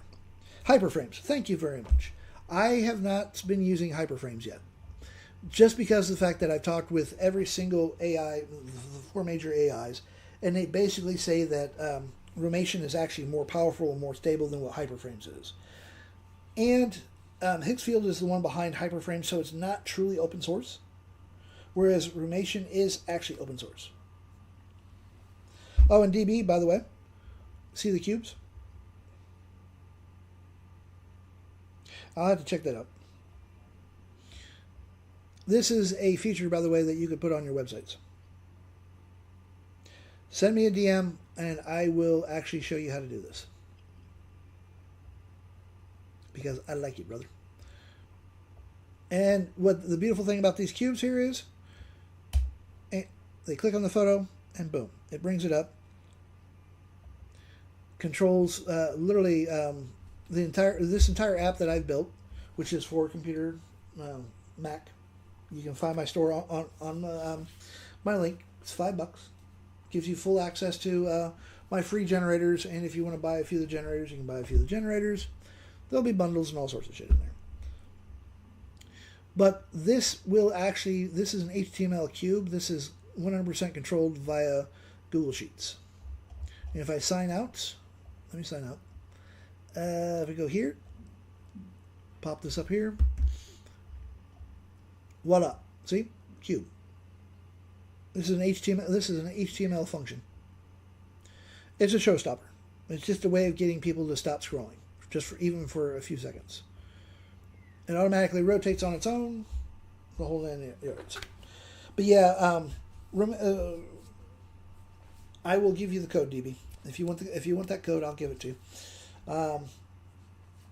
This has become standard for my Spark persona that builds websites. I use Claude. Claude is my go-to. I know DB uses. You use Google's, don't you? You use more Google's, don't you? No, I have not used Fable 5, and I'm not going to mess with it. To be perfectly honest, it's way too resource hungry for what I do. I don't need that much power. So I'm not going to mess with Fable 5. To me, it doesn't make sense. It does if you're doing something really heavy, really resource driven that you need to run through. But for what I'm doing, even with my app that builds the videos. And let me just show you one of the videos real quick. Just as a reminder, let's go to see here, pins, go to here.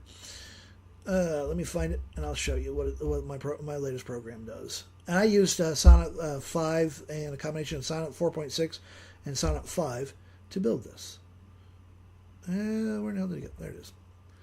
And I start. And we go to projects. We go to pain points. Outputs. Ignore the photos. I just grabbed them there. Every business talks about pain points. Money, trust, convenience. But there's one pain point that trumps them all. Time, it's the one resource nobody can buy more of, no matter how rich they are. Studies show people will pay more to save minutes than they will to save dollars. Think about it, fast food, express shipping, skip-the-line apps. They all sell one thing, time.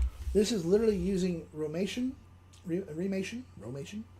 and Koto, plus Claude to build the entire app and put everything together again. The program. App, program, same damn thing, really. But this is using Romation and Koto. All open source, all on my PC, which if you buy this program when it becomes available, price is going to be $297. It does full narration. You don't have it. Literally, this one video here cost me 3 cents. I literally had it's like 2 minutes. It's a 2-minute video, and I had Claude's API write me the script, so that I don't have, I could, if I don't even want to use Claude's API, I can go to Gemini and say, hey, give me a script for this idea. I can put the script in there and it will run. You have 20 voices that you can control. You control the speed, the whole, you make it sound like a chipmunk, slow it way the hell down, so that you can play with the sound how you want it. I don't have to worry about running out of usage or, taking everything, porting it over to 11 Labs, getting 11 Labs to do the voices, then go back to some other program to stitch it all together. The AI video program here does it all. I did a 10-minute script with Claude just to see what the cost was. It literally cost me 23 cents, and it gave me both the script as well as the photo prompts. Like, there was, I think, 65 photo prompts that I didn't want to go all the way through. But I could literally use 65 prompts to generate, make it.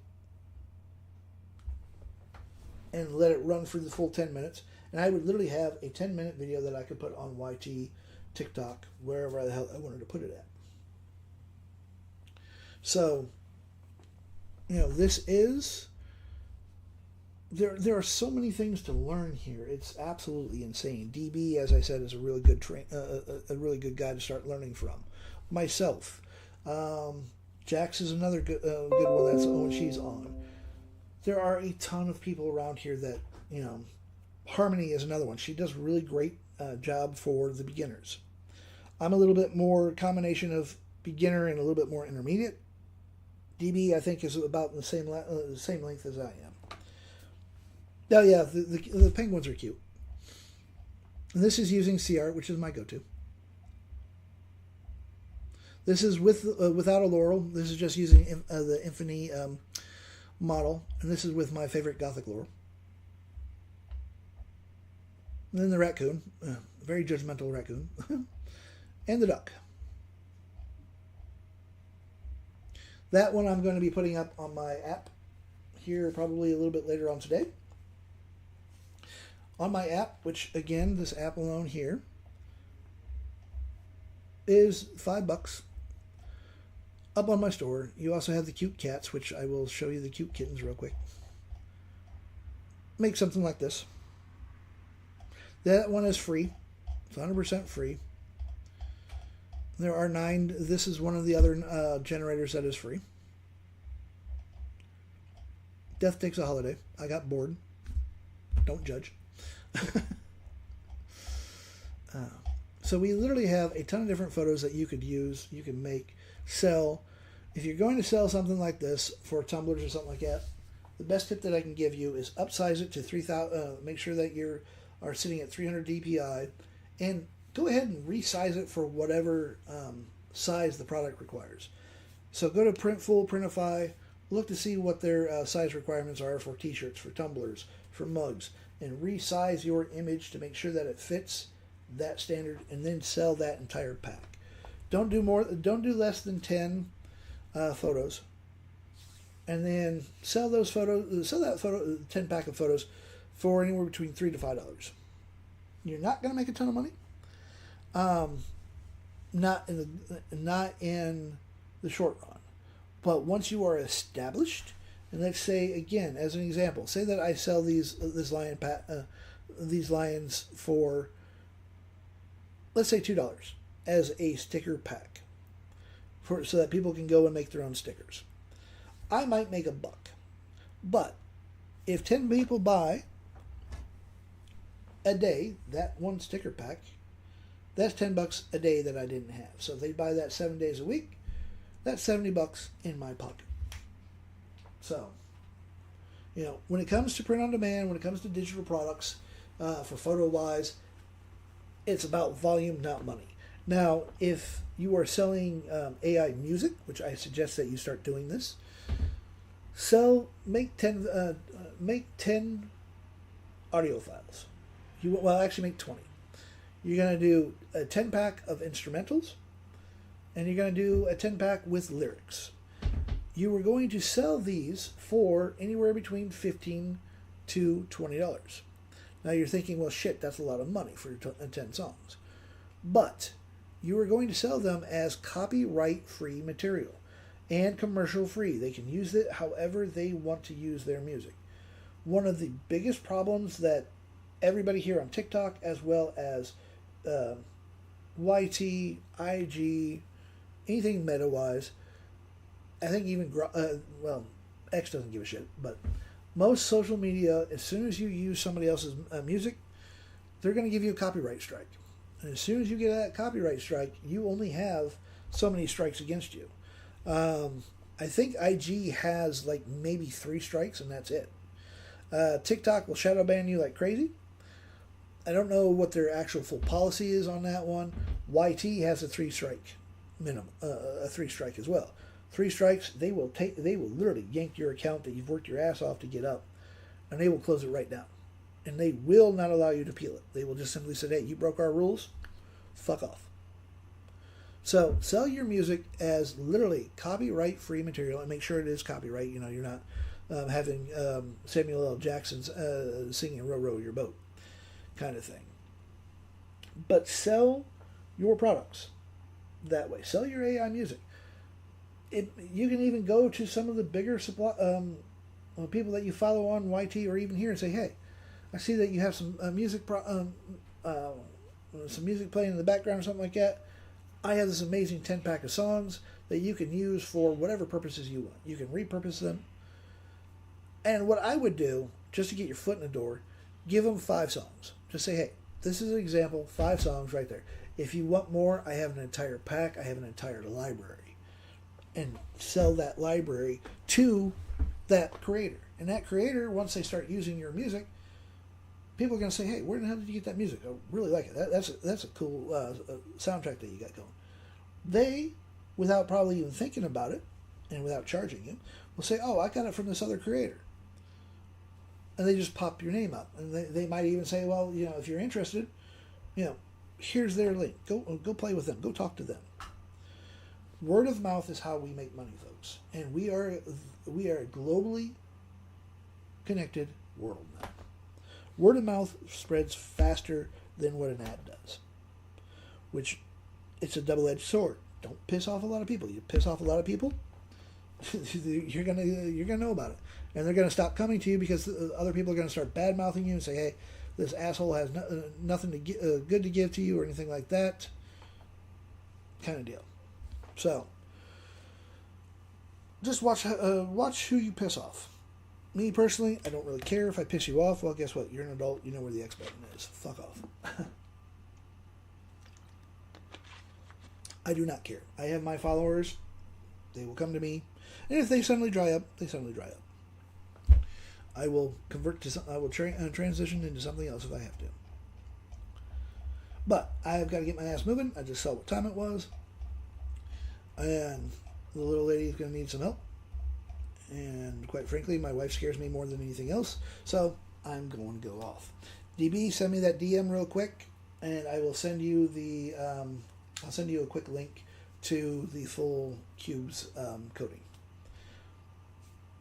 And again, the Cube is controlled via Google Sheets, so that you don't have to sit there and hunt through lines of code to change the fucking 4 pictures. Because if you've ever gone through your own HTML coding, you know you can be dealing with thousands and thousands of lines of code. It is better to hook your website up to Google Sheets. And the beautiful thing is, go to Claude, go to Gemini, ChatGPT, and say, hey, here's my website. Help me hook it up to Google Sheets so that I can control everything of my website through Google Sheets. And it will show you the whole process. And it becomes a copy and paste. Now, before I go, the one thing that you have to be aware of when it comes to Google Sheets is that when you hook your website up to Google Sheets, it is case sensitive. As an example, right here, my product listing. As you can see, this very first row here, ID, title, description, category, price. I cannot deviate from this. I cannot change. Let's say that I want to change the title from a lowercase to a capital T. Jordan, send me a message. Because I honestly will forget. But this, if I don't like how these are all lowercase and I just change like the title to a capital T, my website will not know where the hell to find the titles. So it is case sensitive. You can't even have a misplaced space in it. A space will throw your website off.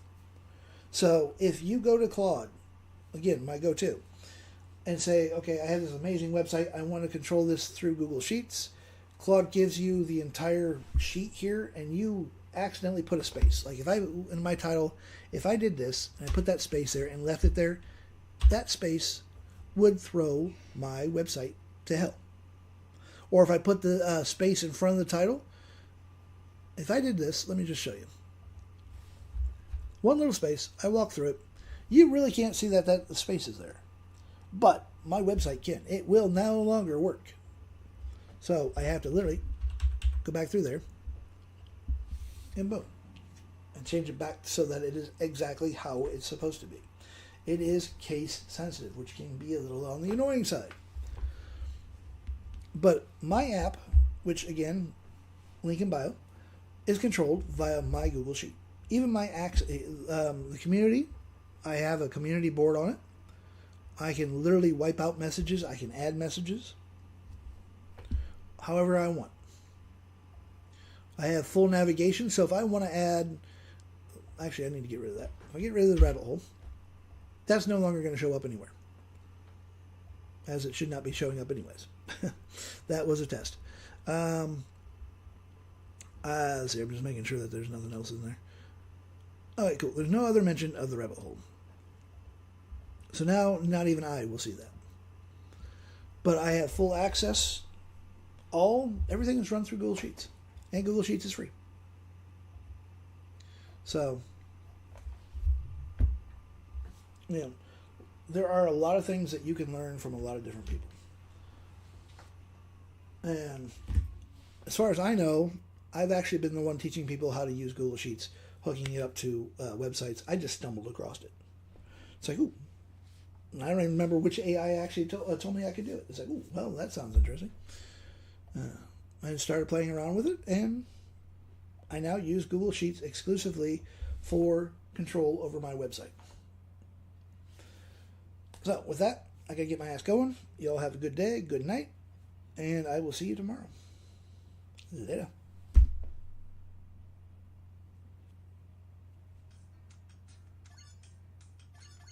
Cool. Made $1.25. Woohoo!